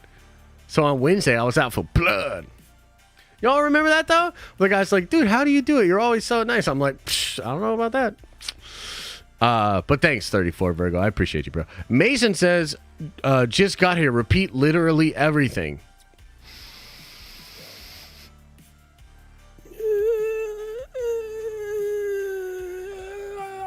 Okay, TLDR. Doomcock, full of shit. Leslie Headland, butthole lady. Kathleen Kennedy has Horcruxes and maybe blackmail. Star Wars bad, maybe Dave Filoni good. Han Solo is Alden. Leia recast, Luke Skywalker in your face. Secret Invasion's cool. Copyright system broken. Zelda movie gonna be tits. Aliens in Vegas. Okay, there you go, Mason. Sajid says, Star Wars is literally a galaxy far, far away, meant to be a getaway from our reality. Modern liberal politics have infiltrated media and corrupted this IP. Let them tank it, attacking the creator for no reason. Yeah, I mean, like, dude, again, there used to be a time where, like, I would hear shit like that, and I'd be like, you're looking for it. Like, it's not really there. That's not really the issues. Like, you're crazy. And dude, just after years and years and years of watching it go down this way, like, I just have to agree. Like, it's crazy, man. Like, it is just literally like, I just truly think enough is enough. And we need to get back to just focusing on good stories. You know what I mean? That's what it's. Just focus on just giving me good Star Wars. RG2088 says, I took this as she's talking about people like Timothy Zahn, who created Coruscant. That was a major part of the prequels. The problem with this whole thing is we just don't have the full context of the clip. Okay, so, and I understand where you're coming from with that, RG, because I had that thought too, where I was like, again, I try to steal man, I try to give the fair shake, and I'm absolutely sure that there's some line of logic where you could basically, like, explain away her comments, or explain her comments in such a way that it didn't make it seem as bad as it did. Okay, but I just have to bring up the J.J. Abrams comparison. J.J. had the wherewithal to know that when you're making a new Star Wars movie, you don't outwardly say anything derogatory towards George Lucas, even if maybe you possibly feel that way. That's just a very stupid idea. Now, Leslie Headland might say, well, that's because he's white male, patriarchy, blah, blah, blah, and make us all want to rip our faces off. But the reality is, that's what it is. So if you're the shepherd of this brand, if you represent the IP of the studio in some way, just at a base value, or face value, saying anything seemingly derogatory towards George Lucas is stupid as fuck. So even without the, like, misogyny comments, just anything that could be even interpreted, because here's what it is, man. You're trying to make an intellectual point in an emotionally charged argument. That is never going to work. Like, an RG, like, maybe there is, like, we could find some common ground and I could, like, see where you're coming from. But again, you're trying to make a highbrow intellectual point in an emotionally charged conversation. That is not going to work. So I'm done trying to, like, give these people rope. I'm done trying to, like, explain this shit away. I'm done trying to be as fair as possible and fight against this narrative, because they don't care either. And you know what I honestly think? I think Leslie is probably a very talented person that I would never want to hang out with, that I would never hire to work with, that I would never want working on anything that my name was also attached to, because she just seems like a grumpy, frumpy, politically driven, ideologically based bitch. It's kind of what it is. So there's the answer. There's the take. Morphonaut says, hot take. George was bitter about prequel hate, so he masterminded selling it to Disney and putting KK in charge because he knew she would foobar it. Just kidding. The prequel hate definitely got to George. You know what I mean? And I do think it was pretty wild. But no, he didn't mastermind this whole thing. I think he legitimately thought that Kathy would actually do a good job, because she had been really great at getting him coffee for, like, years. You know what I mean? Overmount Game Studio with a 5 spot says, maybe the deepfake Luke was a placeholder because they weren't ready to recast. Maybe. I mean, that's possible. I think it's probably just as likely that they thought it would work really well. And it didn't. And it was also really expensive. So, you know, I think that's probably a part of it as well. Oh, yeah, no, we're going that hard on these motherfuckers today. She deserves that shit, bro, you know? Shit. Deep Sauce says, Wash, can we get a Burger Boy join emoji for a chat? I mean, we'll see. We'll see, Deep Sauce. C-Dub, again, thank you for the 5 gifted. Appreciate that. Thank you so much. Orcas says, Josh, I hate to say I told you so, but I told you so. Leslie and her crew definitely have their own specific agenda. Yeah, I think that's obvious. Acolyte will be trashed because of it. That is a little less obvious, but I think... Hey, Josh, didn't Doomcock get episode 9 spoilers right back in the day? Nope, he did not. In fact, I haven't seen the full video, but apparently... the Knights of Melvin actually break this down in depth.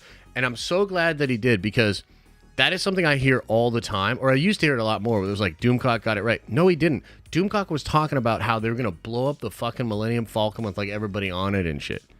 He has no idea what he's talking about. Never has. Never has. So go watch the Knights of Melvin video, because I'm pretty sure he debunks that shit in detail. But anyways, getting back to the Acolyte. Here's the problem. It still could be great. It could be great. You know what I mean? But now it's like in a lot of our mind, it's going to be great in spite of the fact that Leslie Headland's the grumpy frumpy. No. That's not what I want. That's not what I want to be excited about. That's not how I want to engage in my shit. You know what I mean? So, yeah, man, fuck her. Ben Edwards says, should Lord and Miller write Secret Wars? It's a wild take. No. Renee says, you keep saying if it bombs, she gone, but shouldn't it be when it bombs? Ooh, I like that, Renee. Ooh, I like that, man. Tiberius says, Josh, how are you doing? I am confused that executive can ruin 2 legendary franchises. This is madness. Talk about it failing upwards. Yeah, she's about to go 3. She's about to go 3 for 3, dude. Like, Warwick Davis was better off when nobody knew what the fuck Willow was. You know what I mean? Now he's got to hold that L forever. He literally made a show that's now a tax write-off on a fucking monthly, quarterly report. It's embarrassing. So, I mean, look where Star Wars is at. It's just like, it's embarrassing. And Indiana Jones is about to fall prey too. She's literally 3 for 3. This bitch is amazing, bro. This is crazy. Axe Arc says, what if series on what they could be doing with Star Wars? That's actually not bad, bro. That's actually not bad. That's kind of funny. Taylor White says, told off my boss before a vacation in Canada, came back to still having my job, and he messed up while I was gone. Happy to be back for the streams. I'm not 100% sure what that means, but like, right on, man. Good for you, I guess. Darth Vader's burnt asshole. One of my favorite accounts. $10 Holla says, possible wild take. Oh, coming from you, Darth Vader's burnt asshole? A wild take? I never would have guessed. But Indy 5 could be the best of the series, and I don't think it would have ever made blockbuster bank. Kids don't dig it like Star Wars.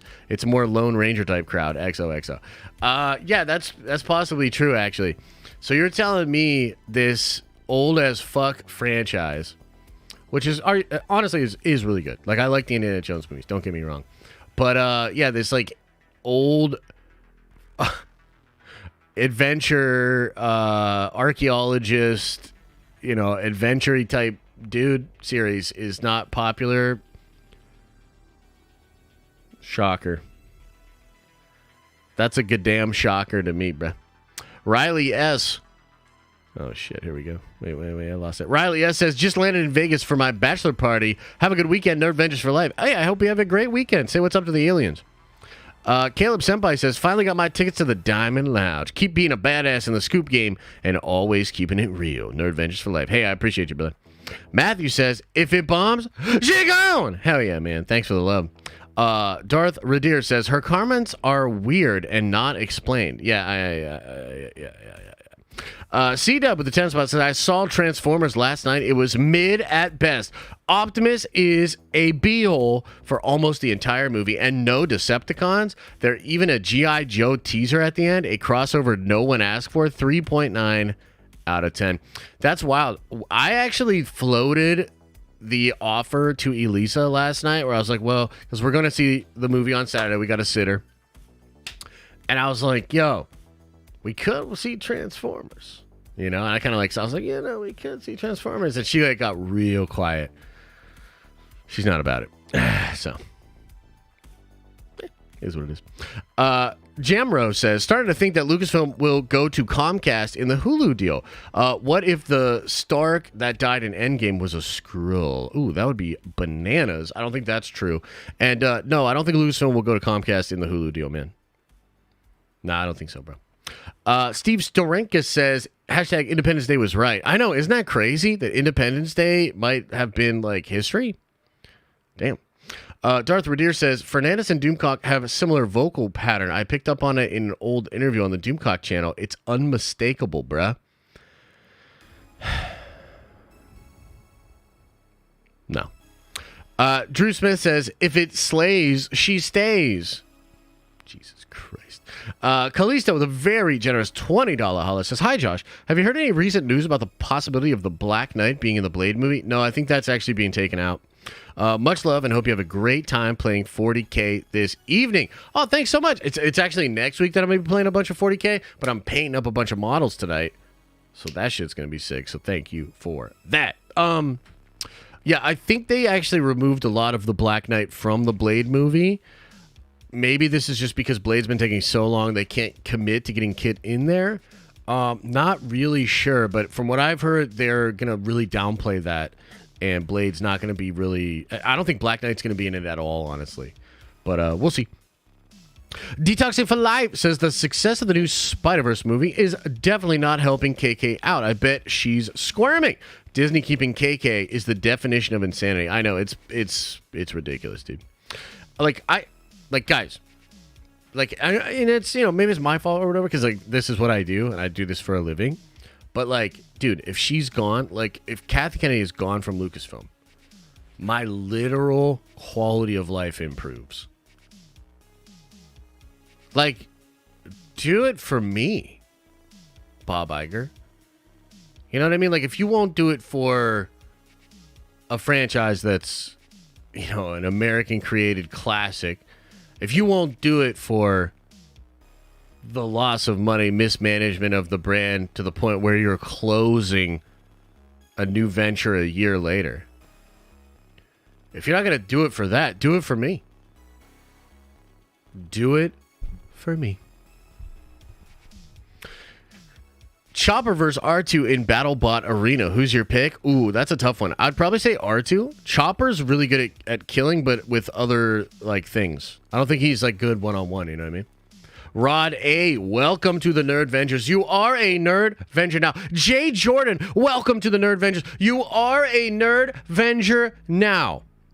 Rav says, give us your alien take. Give us the alien take. Okay. What about it? I think we probably have the craft. I think the aliens are more likely interdimensional than even from within our own universe. And I think you're about to find out a lot about aliens in the next couple of weeks. That's the take. Vandolph the Black, very generous 10 spot, says, hating on the maker will not tear down a patriarchy. Creating comparable product is the only way to get it done. But they sadly don't seem to have their own vision. Can't get mad at men who made it. Yeah, I agree with that. It's like the principle of there's two ways to have the highest building in town. You either build the tallest building or you tear down all of the other buildings. And unfortunately, that second form of equity seems to really be a thing with a lot of third wave feminists and more radical left leaning people, which is a shame. And I think it's just... At the end of the day, the worst thing is it's just kind of fucking cringy, dude. We don't really want to... that's just cringy, dude. It's like the well, actually people. It's ugh. Just shut your buttholes. God. All right, anyway, let's do a few call-ins. Should we do a few call-ins? Should we get a few call-ins going on?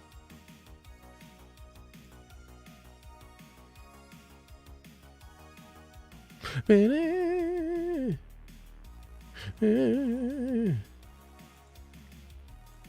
right, I'm going to make the stage. I'm just going to do 4, okay? We're going to do 4 call-ins. The first 4 people to raise their hands.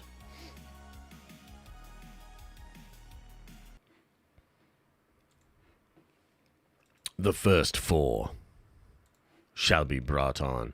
Okay, Skywalker Crew. Hello. What's up, man? You're on the call. How are you? So, what do you think about the new Captain America title, man? Well, so I don't think it's as strong.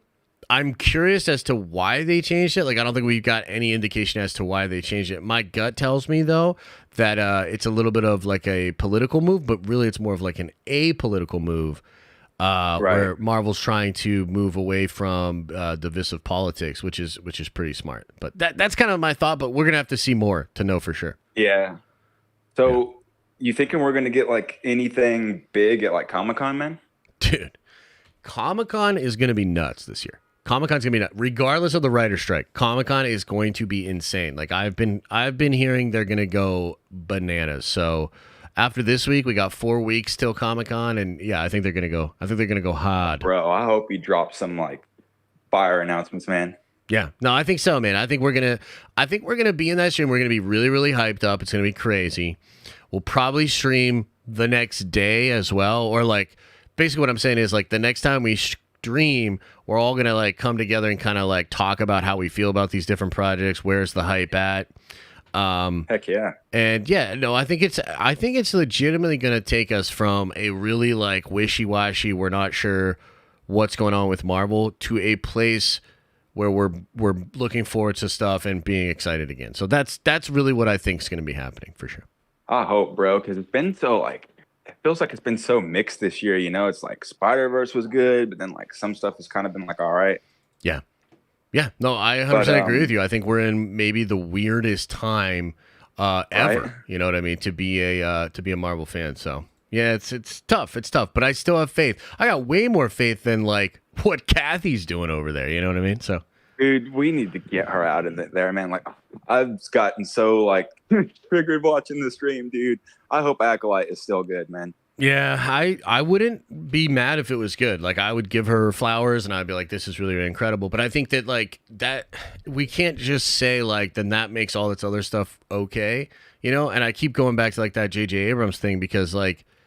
At the very least, he knew how to cultivate the hype for the fans going into a project. Right. And whatever the hell's going on right now, like that is not what's happening. And so Acolyte hopefully is still good, and I'm going to be excited if it is good, but it doesn't change the fact that like what's happening right now cannot happen anymore, you know, moving forward, in my opinion. So yeah, it's just like, is Kathy not reading the room? It's like, I mean, like look at Indy, man. Like, that should be like tracking pretty well, but right, you know, yeah, we'll see how that goes. You know what I mean? We'll see how that goes. So, but before I go, man, dude, so I've been getting into Warhammer because like you've been talking about it, and I was watching this like it was like this 2-hour video about like the lore and everything, dude. It's actually pretty sweet. I'm not gonna lie. Yeah, no, it's awesome, man. I'm happy to hear that. A lot of people in chat are being like, no, but yeah. So I'm doing I'm doing a Warhammer channel, and I'm gonna start doing videos about the lore because I'm so obsessed, man. Like I have gotten,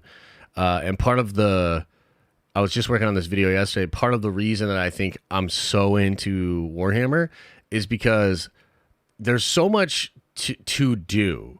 And a person like me, and I think a lot of people in, you know, this community, we're nerds. So like when we get into something, we get really into it. I mean, that's why we're here. We like Marvel, but we also we want to know about all the comics. We want to know about the behind the scenes. We want to know everything. When it comes to Warhammer, I've been going deep daily for like a year, and I feel like I've just scratched the surface. I've just started to get better at painting. I've just started to get better at the armies. Like, dude, you know what I mean? Like, there's just like so much to it that you can do. So, yeah, dude, it's crazy how like I didn't expect the lore to go that deep. To be honest with you, like it's pretty chill, bro. Yeah, it's super chill. So we'll have a lot of cool conversations about that on my Warhammer channel. And then I want to do the Warhammer stream soon, where we can just kind of go through some of those videos together and everything. But dude, you should. Yeah, it'll be fun. I just got to try to find the time. But hey, when's the meetup again, man? So it'll be in October. It'll be the weekend of, I think it's the 12th through the 14th is when New York Comic Con's going down, and then it'll be that Saturday night. That's when we'll do the actual meetup. So nice. That's gonna be cool, bro. Like I've been watching for like 2 years, but like became a member this year. So like to meet up with everybody, man, that'd be fun.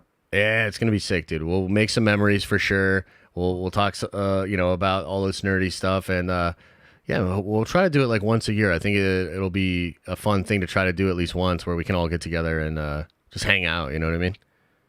Heck yeah. Well, thanks for having me on again, Josh. Absolutely. Appreciate you, man. Take care. Have a good rest of your day, brother. All right? All right. You too. Right. Peace. Peace. All right, let's get chilling. Chilling. What's You're happening? on the call. What's up, man? The usual fun and games. I actually with the whole Leslie Headland thing. I actually want to speak on the whole speak on inclusion it, bro. thing. All right, so here's the deal. Yeah, I am what many people would probably call an SJW. I am a firm ally, and I'm pretty proud of that.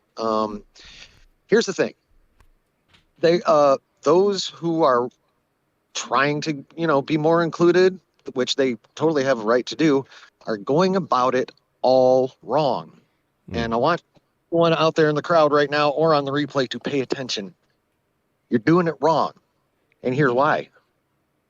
For a long time, you've been dehumanized by a lot of people, and a lot of them have been preaching at you how evil and wrong and disgusting you are, repeatedly. And now that you guys are finally getting, making some cultural headway, you've delved into preaching too. How much did you like it? Did you imagine that when you started preaching at other people that they were going to be like, oh, well, cool. No one wants to be fucking preached at, bro. Nobody. I know this. I'm a preacher's kid. Yeah. I mean, for fuck's sake, there is absolutely nothing wrong with wanting, to see someone like you on screen. Absolutely nothing wrong with it. Yeah. But you got, you got to do it the right way. Yeah. I Plants don't bitch. Yeah, dude, it's funny. The one thing that you're saying that it kind of reminds me of this thing. Jeremy Johns, I thought, had like an incredible take about this back in the day, where he was talking about like the politics of the sequel trilogy. And he was saying like it seems so heavy-handed that you're not actually trying to reach new people with this message. So like one of the beauties of Star Wars is because it comes in the guise of this high fantasy, sort of spiritual lightsaber wizardy journey. We put our defenses down a little bit and then perhaps get a message of like self-discovery and how to be good and how to be selfless and those kind of ideals, right? But it doesn't come in with a heavy-handed package, so you let it hit you. You don't have your defenses up. But what Disney's done in the sequel trilogy is made the politics of even the movies and of how they're handling the movies and making the movies feel so divisive and so preachy that it feels like they're not actually trying to get the message to everybody. They're trying to preach to a certain crowd that'll like them and then try to make the other crowd feel bad. Do you know what I mean? And that is not a good that's not a good strategy. And I felt like that's kind of what I feel like you're saying a little bit too, right? Oh, yeah, completely what I'm saying. It's like, I mean, it is human nature for when things finally start going your way for you to like want to hit the gas pedal and start running. We all do that in some way, shape, or form. True. But in this specific situation, you can't sprint in this situation. And it's not because you're wrong. It's because the opposition is so ridiculously firmly entrenched that just throwing shit at them and yelling at them is going to just make them grab out their shovels and dig deeper. It's, it's the old, you can catch more bees with honey than, or flies, whatever that fucking saying is. You know what I'm talking about. I used to say it like, it's like that old expression. You can catch more bees if you shut the fuck up. But yeah, no, I get you. I mean, that's also true. But yeah, it's not a matter of whether like having that kind of agenda and belief system is wrong. It's the communication. And I would actually literally turn around and say this to, like, you know, like I said, I'm a PK. I would love to say the exact same thing to, like, the Christian church. They've been doing their thing all wrong too. Yeah. Going after people and dehumanizing people. Yeah, I'm triggering everybody on this motherfucker. Going after people and dehumanizing them just because they're not living exactly how the Bible says. I suggest y'all read it again, because under nowhere did Jesus ever command shun. Nowhere did Jesus ever command hate. Nowhere did Jesus ever, you know, any of that stuff. His main thing was love your neighbor. And in this case, neighbor isn't the people next to you. It's literally the world. Yeah, no, for sure.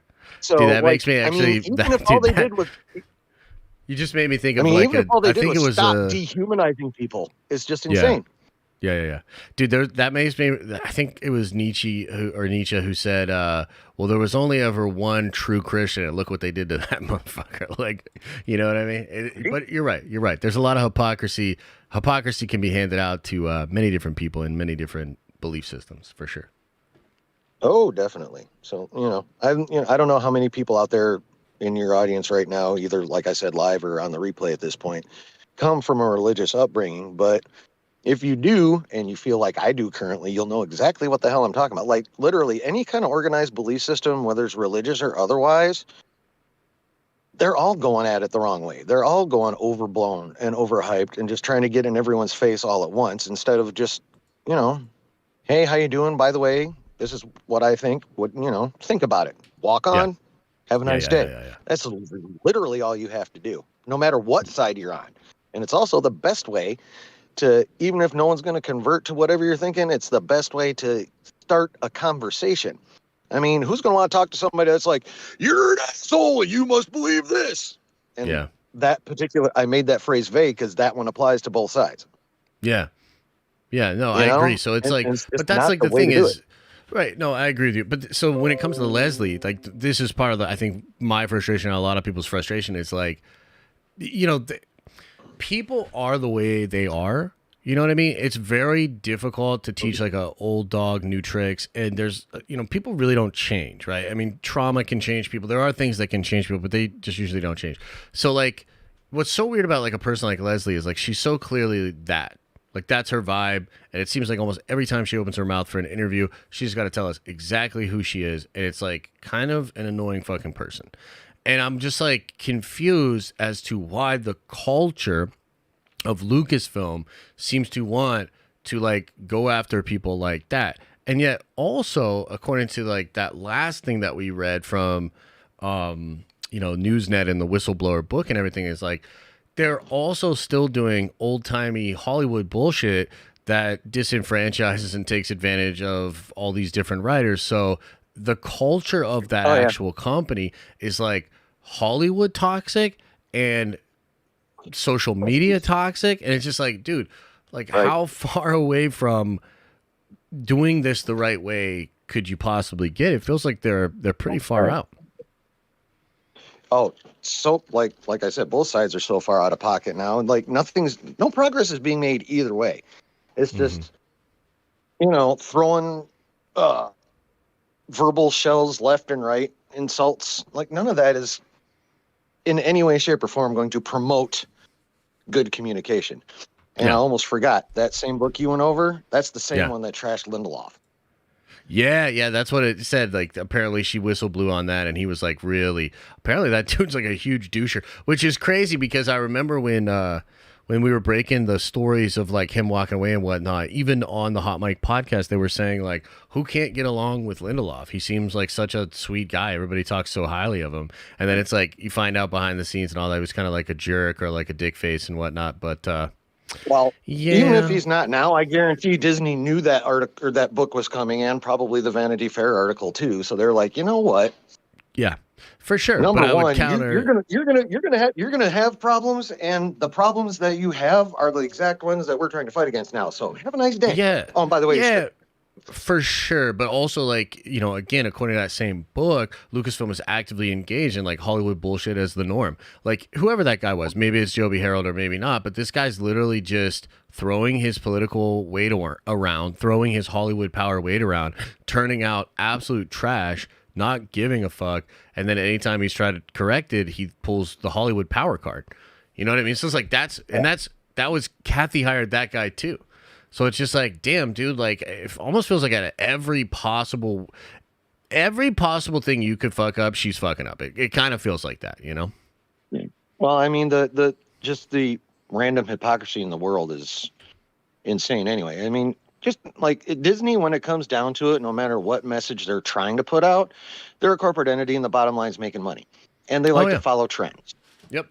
So... No, I agree with you. I think that's part of the reason why I could get into a whole dissertation about the hypocrisy of the church. Trust me, I've been thinking on that for years.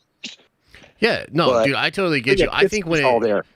No, I agree with you. I think though there is a little bit of a cop out when it comes to like the hypocrisy, conversation. Even some of the stuff that's like, like because there's like all kinds of political drama that happens each week, right? But this week there's some drama, and there are people that are bringing up like, sort of like the hypocrisy of this situation. And I think that while that's fair, it doesn't get to the heart of the issue often, and it can often be a way to sort of like scapegoat or obfuscate or just be like, well, how about instead of actually talking about this legitimate issue and problem, let's just point out the hypocrisy on the people that are bringing up this problem.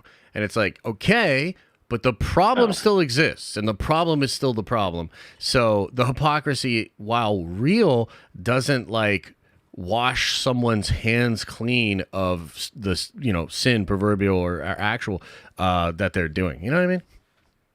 Oh, I know exactly what you mean. Shit, I just had a thought, and now my train of thought derailed on me. It's all good.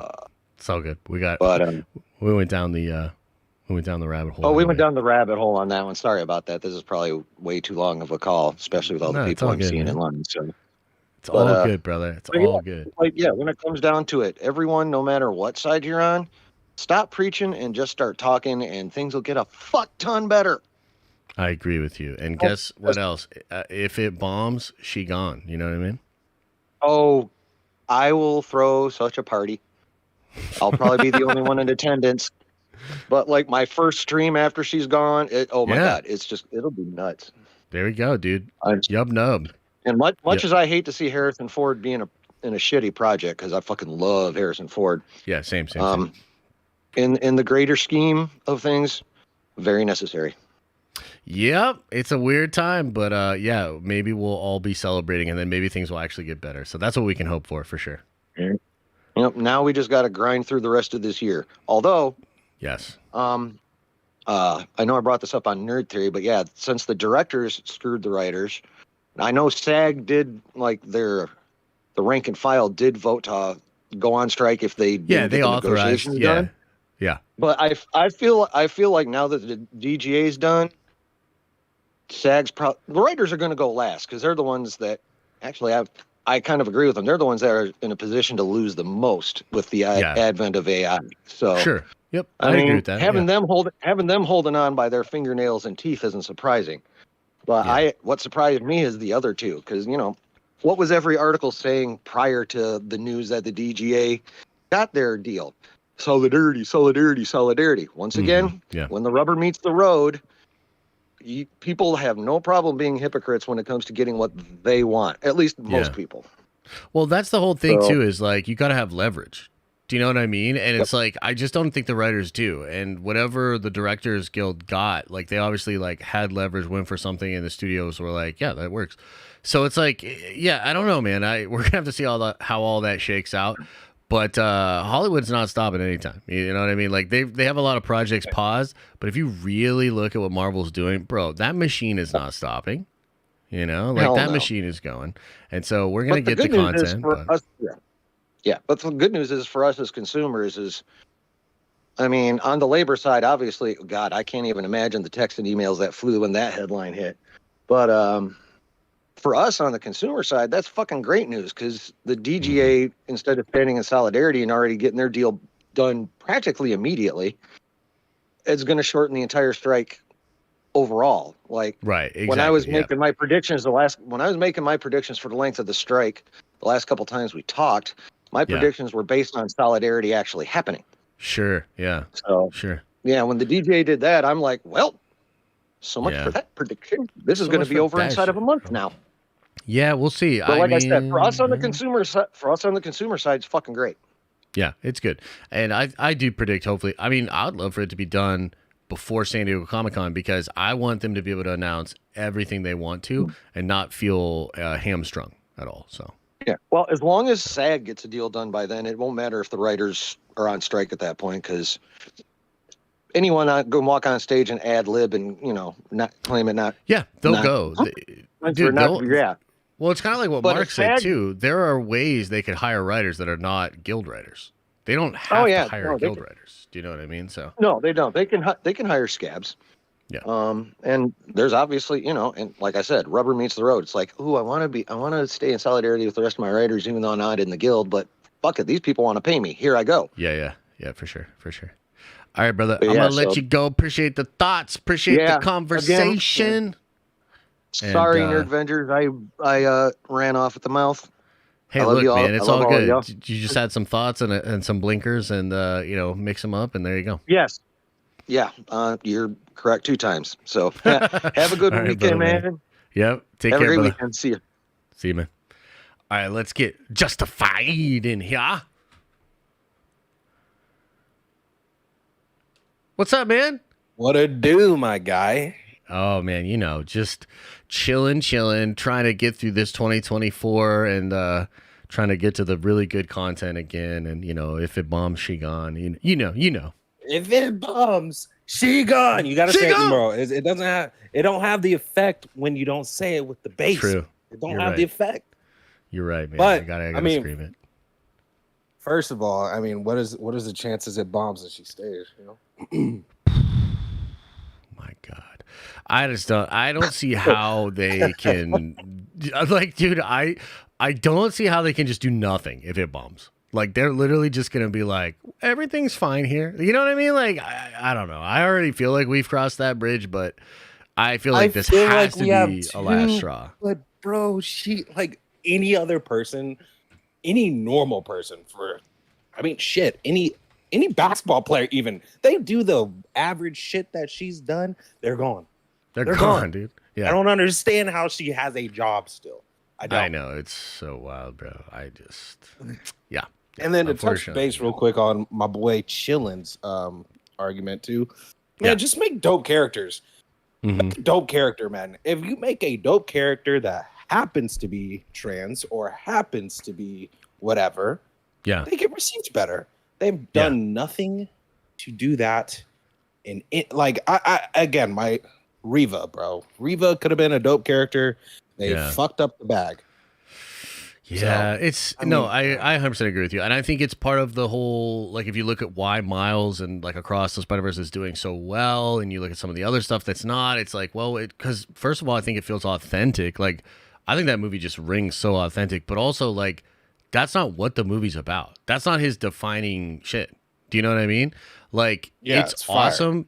Yeah, dude. Like, Miles is awesome because he does that true heroic thing where, like, I think it really comes down to that scene where he says, nah, I'm gonna do my own thing, because it's like the whole universe, the whole multiverse is telling him how it is, what he has to do, what his place in all of it is, and it's the heroic thing to do is to say, fuck that, I'm gonna do my own thing. It's a big part of why I like Pan's Labyrinth so much. There's this really subtle part of Pan's Labyrinth where she's told by the fawn to open up the one specific door to get the key, and she just has a feeling it's in the other door, and she just opens the other door. And I'm like, that's the hero's journey, is like following your gut, like standing up for what you believe in the face of maybe everybody telling you that you're wrong. A hero stands strong, you know what I mean? And that resonates with me from Miles. I'm like, yeah, dude, like that's that shit. So yeah, good character. Yeah, man. I really hope they kind of see what's going on with this. I mean, first of all, I hope Sony just says, fuck all that other shit that we got going through the pipeline. Let's demote all of our assets Yeah. to making sure we get Beyond the Spider-Verse, making sure we get whatever Tom Holland's going to be in next going. Bro, I hope Sony don't Sony, man. I just hope I know. Sony don't. Sony, Hey, bro. look, maybe this movie and the success will sort of show them the way. Like I said, there's rumors that maybe the Bad Bunny thing's falling apart, and maybe they actually like realize what's happening. And if you look at like the rumors behind Madam Web and even Venom 3, it seems like they've like actually got a plan now to tie it somewhat into the multiverse and, you know, figure that out. But no, dude, you're right. Like they need to just go for it with Spider-Man. Stop messing around with all these like bullcrap weirdo movies, and hopefully between this being as successful as it was and Morbius being the bomb that it was, hopefully they can get the message, you know? I mean, hopefully, but they did release it again, so I mean, they did, and they are going to release Kraven. They finished that movie, and they're going to. I mean, I think they're going to release Madam Web. They shot that, but it's possible they would maybe from here on out, you know, not do the El Muerto, not do whatever other thing they were going to do. So, man, hopefully, yeah, man. hopefully. I appreciate the time, bro. Thank you so much, man. A great rest of the stream, my guy. You too, my friend. We'll talk soon. All right, see you, bro. Deuces. Okay, was that 3 or 4? I'm kind of confused. I think that might have been just 3, or was that 4? That was 3? Okay, let's get Greek Drummer on the call. Harley's like, I think it was 8. You wild for that one. Harley, you wild for that one. Yo. What's up, man? How you doing? What up, man? How are you? I'm doing good, you know. It's been a good week. It's been a busy week, but I'm feeling good, bro. Nice, man. Yeah, I'm doing good. I'm chilling. I'm day off and stuff, playing a game. What are you playing? Dude, do you know about Toontown? I've heard of Toontown, yes. I can't like place it though in my head or whatever. What's it about? So it's my generation more like, you're a little older than me, but it's just like this, like basically open world. It was a Disney server. Okay. And then Disney shut it down. How it was like they? basically, yeah, I know. Okay, I'm looking at some of it right now. Yeah. Okay. So you're playing they shut it Toontown right now, bro? Yeah, man. But it's like a open server, like non-profit. Like they can't make any money on it. Yeah, they don't make any money on it. It's totally volunteer ran and stuff. It's pretty cool. They were at a con in Atlanta recently. Nice. At the end of May, and my brother actually went. Wow. Okay, cool. So like it's just a game that people love that got brought back kind of like by fans and whatnot? Definitely. So, and they're like trying to make merch and stuff right now, but they can't make any money on it. So they're like going to do it through, like you make a donation to a charity and you can get merch, Wow. Because they're okay. Yeah. That's cool. That's a cool idea. There's like official Disney merch, on eBay and stuff. I mean, it goes for big money, Damn. Okay. I didn't know about this Toontown. Yeah. You're educating me about it, huh? Yeah, man, hop on. Hop on. I've been playing Diablo 4 in my spare time. I've been really enjoying it for sure.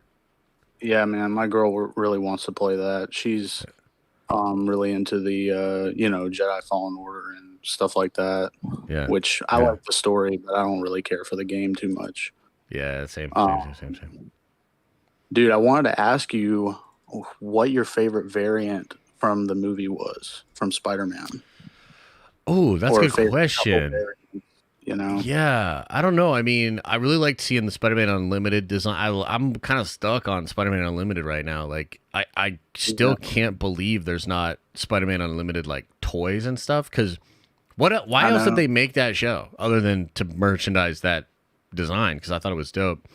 So I thought that was cool. I thought Ben Reilly was hilarious.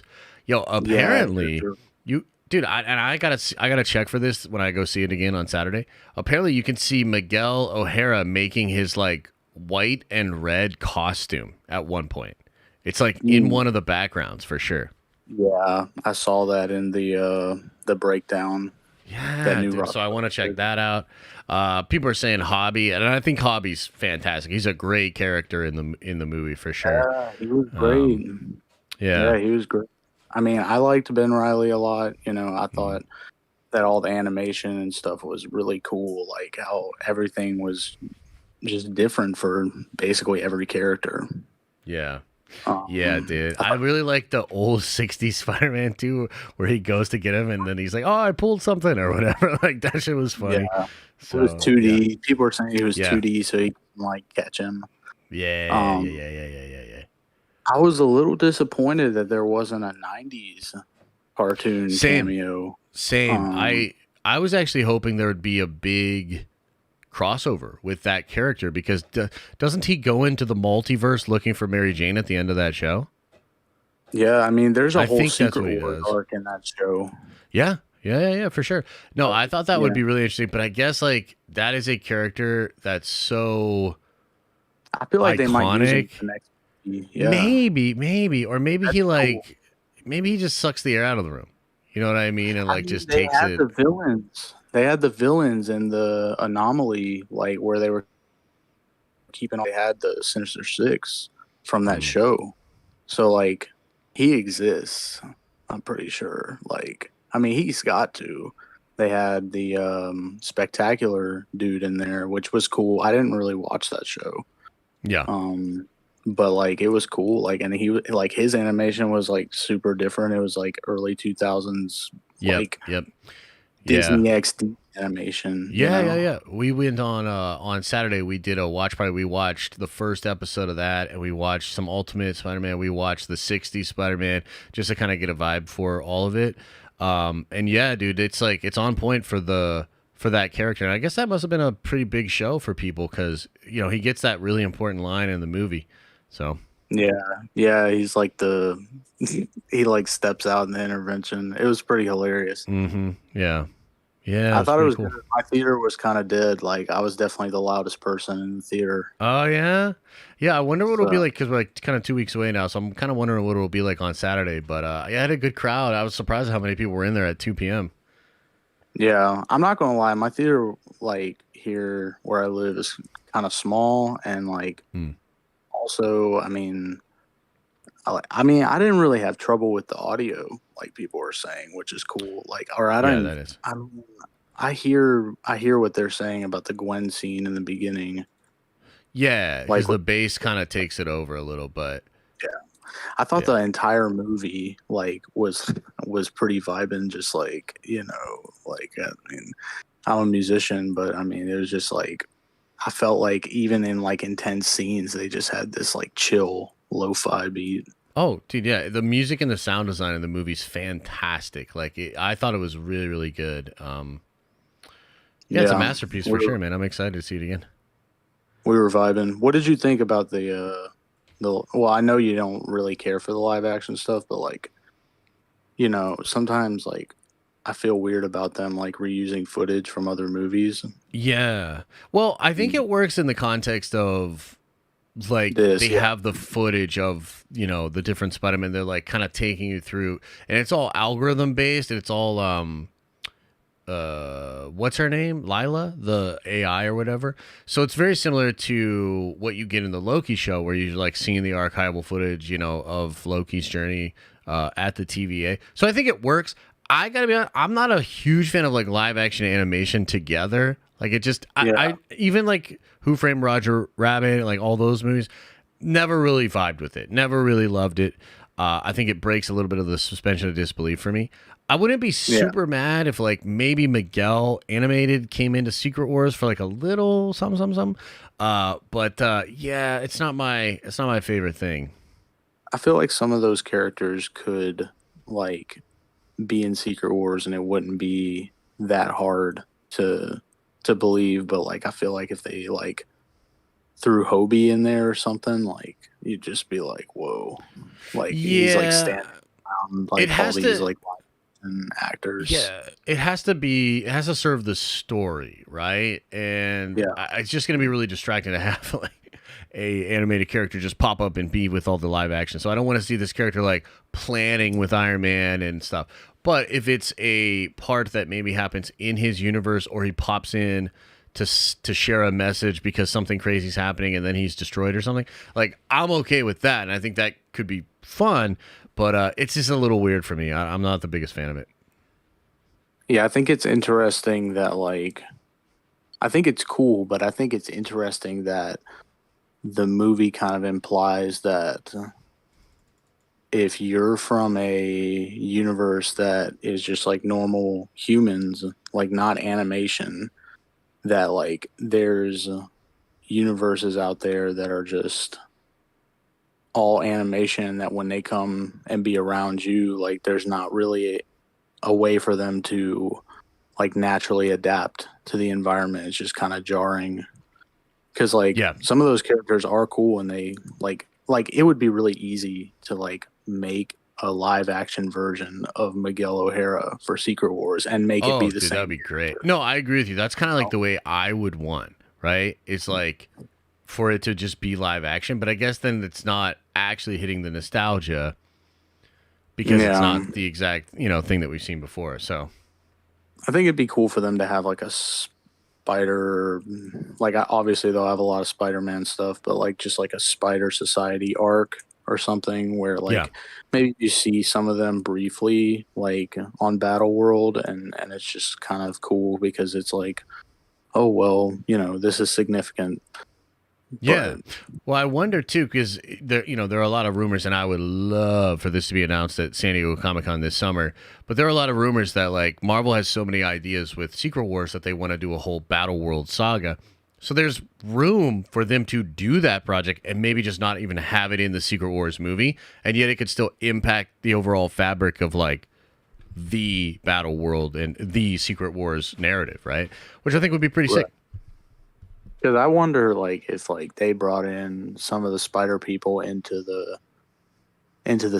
Battle World setting, like how, like, would they just see everything in live action? Like, that's so weird, right? Yeah, I know. I agree. These are all the questions. Is like I don't want to be thinking about that. I want to be thinking about the story, movie, and characters. So yeah, that's part of the reason why it bugs me a little. Yeah, well, I definitely love the movie, and I thought that the live action stuff was cool. Even like the Donald Glover scene, like I thought that was pretty. It was fun. It was, yeah. It works as a cameo because it's like, oh shit, they actually did that. Oh shit, like that's the guy from the MCU, But like if he was there the whole time, or if he's the villain tracking them down the whole time, you know what I mean? Like I just feel like that's a little different. Like that doesn't necessarily work for me. So. Yeah, that's kind of silly. Yeah.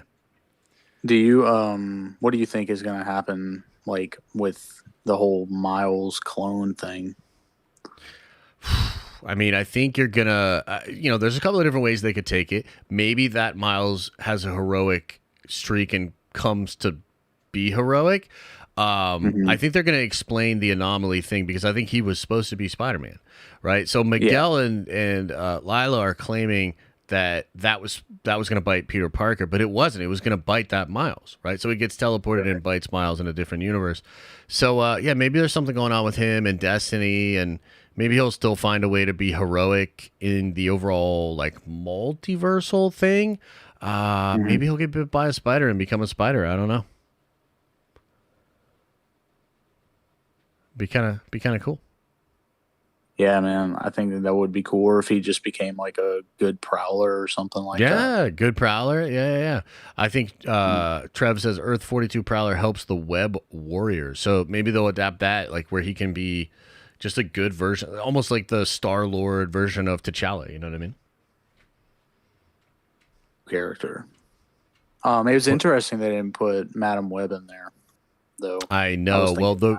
The story on that is, and then I'll answer this question, then I gotta get you out of here, brother. But so this apparently, Madam Web was supposed to come out before this movie, and so there was going to be a lot of like crossover to Madam Web, but then they removed all of that because this movie came out first. I wonder if it'll work the other way now, where in Madam Web you'll get some ties to Across the Spider-Verse. I wouldn't be surprised by that, but it's also possible that it'll like sort of loosely be tied together, but that Madam Web is trying to like do its own thing. Do you know what I mean? Yeah, definitely. It would have been cool for them to do like I said, like the animated 90s, like if they would have put I think it was she was modeled after Stan Lee's wife. That version of Madam Web would have been cool. Right. Yeah, for sure. I hope we get to see that one in the movie too. Yeah, that would be dope. But you can't get everything, so. Nah, true. Anyway, true. appreciate you bringing me in. Appreciate the I'm call, hella man. Thanks for the triggered questions. about the Star Wars thing, hella triggered. Me too, man. Me too. All right, brother. Well, you have a good rest of your day, man, okay? All right, man. Appreciate you too. All right, take care. All right, guys. Thanks for the call-ins. Call-ins, again, is something that you can do if you're a member. You get in a special part of the Discord, and we do call-ins, not every Friday, but a lot of Fridays. And so, just another benefit to becoming a Nerd Venger member. All right, I'm going to get through some of these last-minute chat, super chat things, and then we'll get on out of here. We will still have the Prime stream at 2 p.m. today, so look on out for that. Okay, let's see here. Any new trailer from the creator? Films look promising. The creator. Films look promising. Are you talking about Rebel Moon? What you talking about, man? Rebel Moon? Can I buy myself flowers? Warhammer in general, Discord, August Ahsoka hyped. Thanks, Mike. Diamond Fig says, I did not think the Leslie Headland video was going to stir as much shit as it did. LMAO. Yeah, I think that maybe 3 years ago it wouldn't have. Like, I think 3 years. No, I won't need to push it back, bro. I'm going to get out of here. I'm going to have some water, have a protein shake, and get right back into it.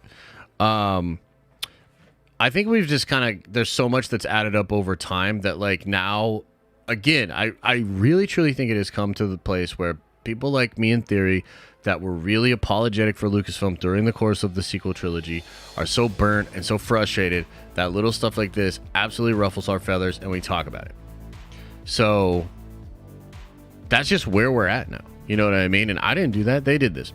Expo City says, I hope Indy bombs hard. The latest leaks have me upset and don't justify the movie being made. I'm tired of KK disrespecting George's beloved characters and making them losers. She needs to go. I agree. And also, Expo City, did you see that I wore your Kevin Feige shirt yesterday? I don't know if you, or on Wednesday. Or was it yesterday? No, it was on Wednesday.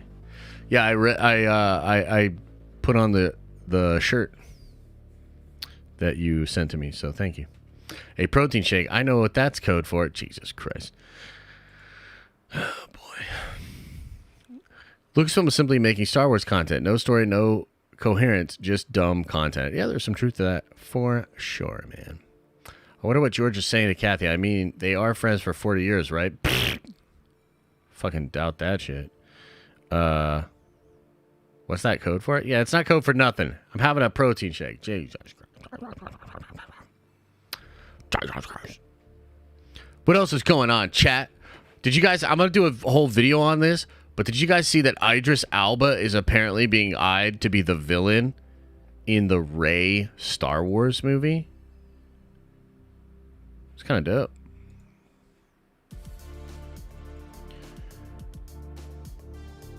Idris. That's what I said. Idris Elba. That's what I said. Duh. Idris.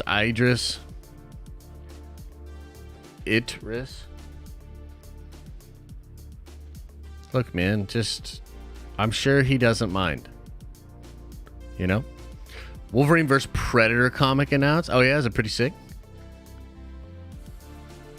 Sounds fun. Maybe I'll take a look at that, yeah. You made me spit out my breakfast, Josh? Yeah, well, that's what you get. I know what that's code for, too, Trinity, motherfucker. Ah! Got him. No, not him. Bro, why do we waste big talent on garbage movie ideas? Look, here's the thing, okay? Yes, that is an acceptable take, Carlos. Here's the other side of this. We're all going to go see this movie, okay? They got us at least one more time. So when I'm in there watching five-head fucking Rey spin around and be the bestest girl ever, at least maybe I'll get to see Idris Elba doing some dope shit too. Think about it. Think about it. Yeah. Yeah. Idris. Like I said, Idris Elba. Yeah. Yeah. Yeah. Oh, by the way, I think Idris Elba, who most of you guys mispronounce his name, I think he might be doing the voice of a Warhammer character in a Warhammer project that maybe comes out next year. Wouldn't that be cool? I don't know. Maybe. That'd be kind of cool. I don't know. Maybe. Is he any relation to Jessica? Yes. They are twins, actually. Wait, what? Who? He's got a good voice? He does have a good voice. You need to know Damson Idris. He's going to be in the MCU soon. Oh, okay. Who's he going to play? Exposé says, if Indy bombs and KK gets the boot right after, do you think the Rey movie still happens? Unfortunately, I kind of do. I mean, it would be great if they said, hell nah. Like, it would be great if, like, they said, okay, Kathy's gone, Dave Filoni's the new president, and Dave came out and he's like, well, I mean, Kathy, I just want to say, you know, that she did a lot for my career, and I'll always be grateful. But, oh, hell no, we ain't making this Rey bullshit. And then, like, fireworks go off. You know? Yes. Yes. It'd be awesome. All right, guys, I got to get on out of here. Look, here's the deal. Appreciate the love, the support, the questions, the community. Even Trev triggering me on Wednesday. I appreciate it all. You guys are amazing. Thank you so much. I'll be working on update video about the Star Wars movie news when it comes to Idris Elba. Damn, Kendall, really? Holy cow. Okay, well, we'll definitely do some dropping and we'll do some gambling soon. Yeah. All right, gonna get out here. Movie videos coming out over the weekend. Appreciate you guys. See some of you guys at 2. As I always say, I hope you're having an awesome and a nerdy day, and I'll see you in the next video.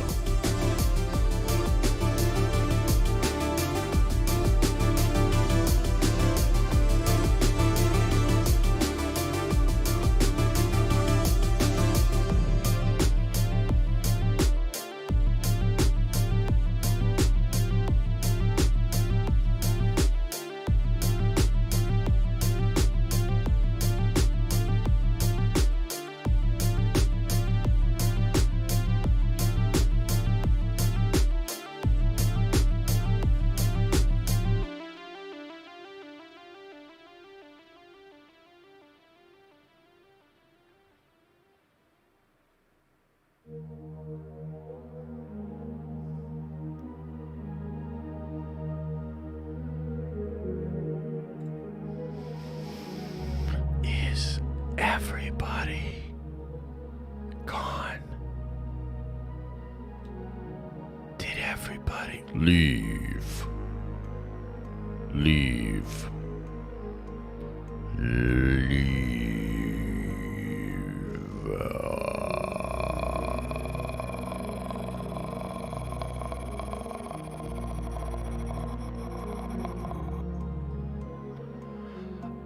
That was a good one. You know, look, I don't like doing it all the time, but every once in a while, it's good to settle into my toxicity and just shit on Star Wars, Kathy Kennedy, and all the bullshit that's been going on.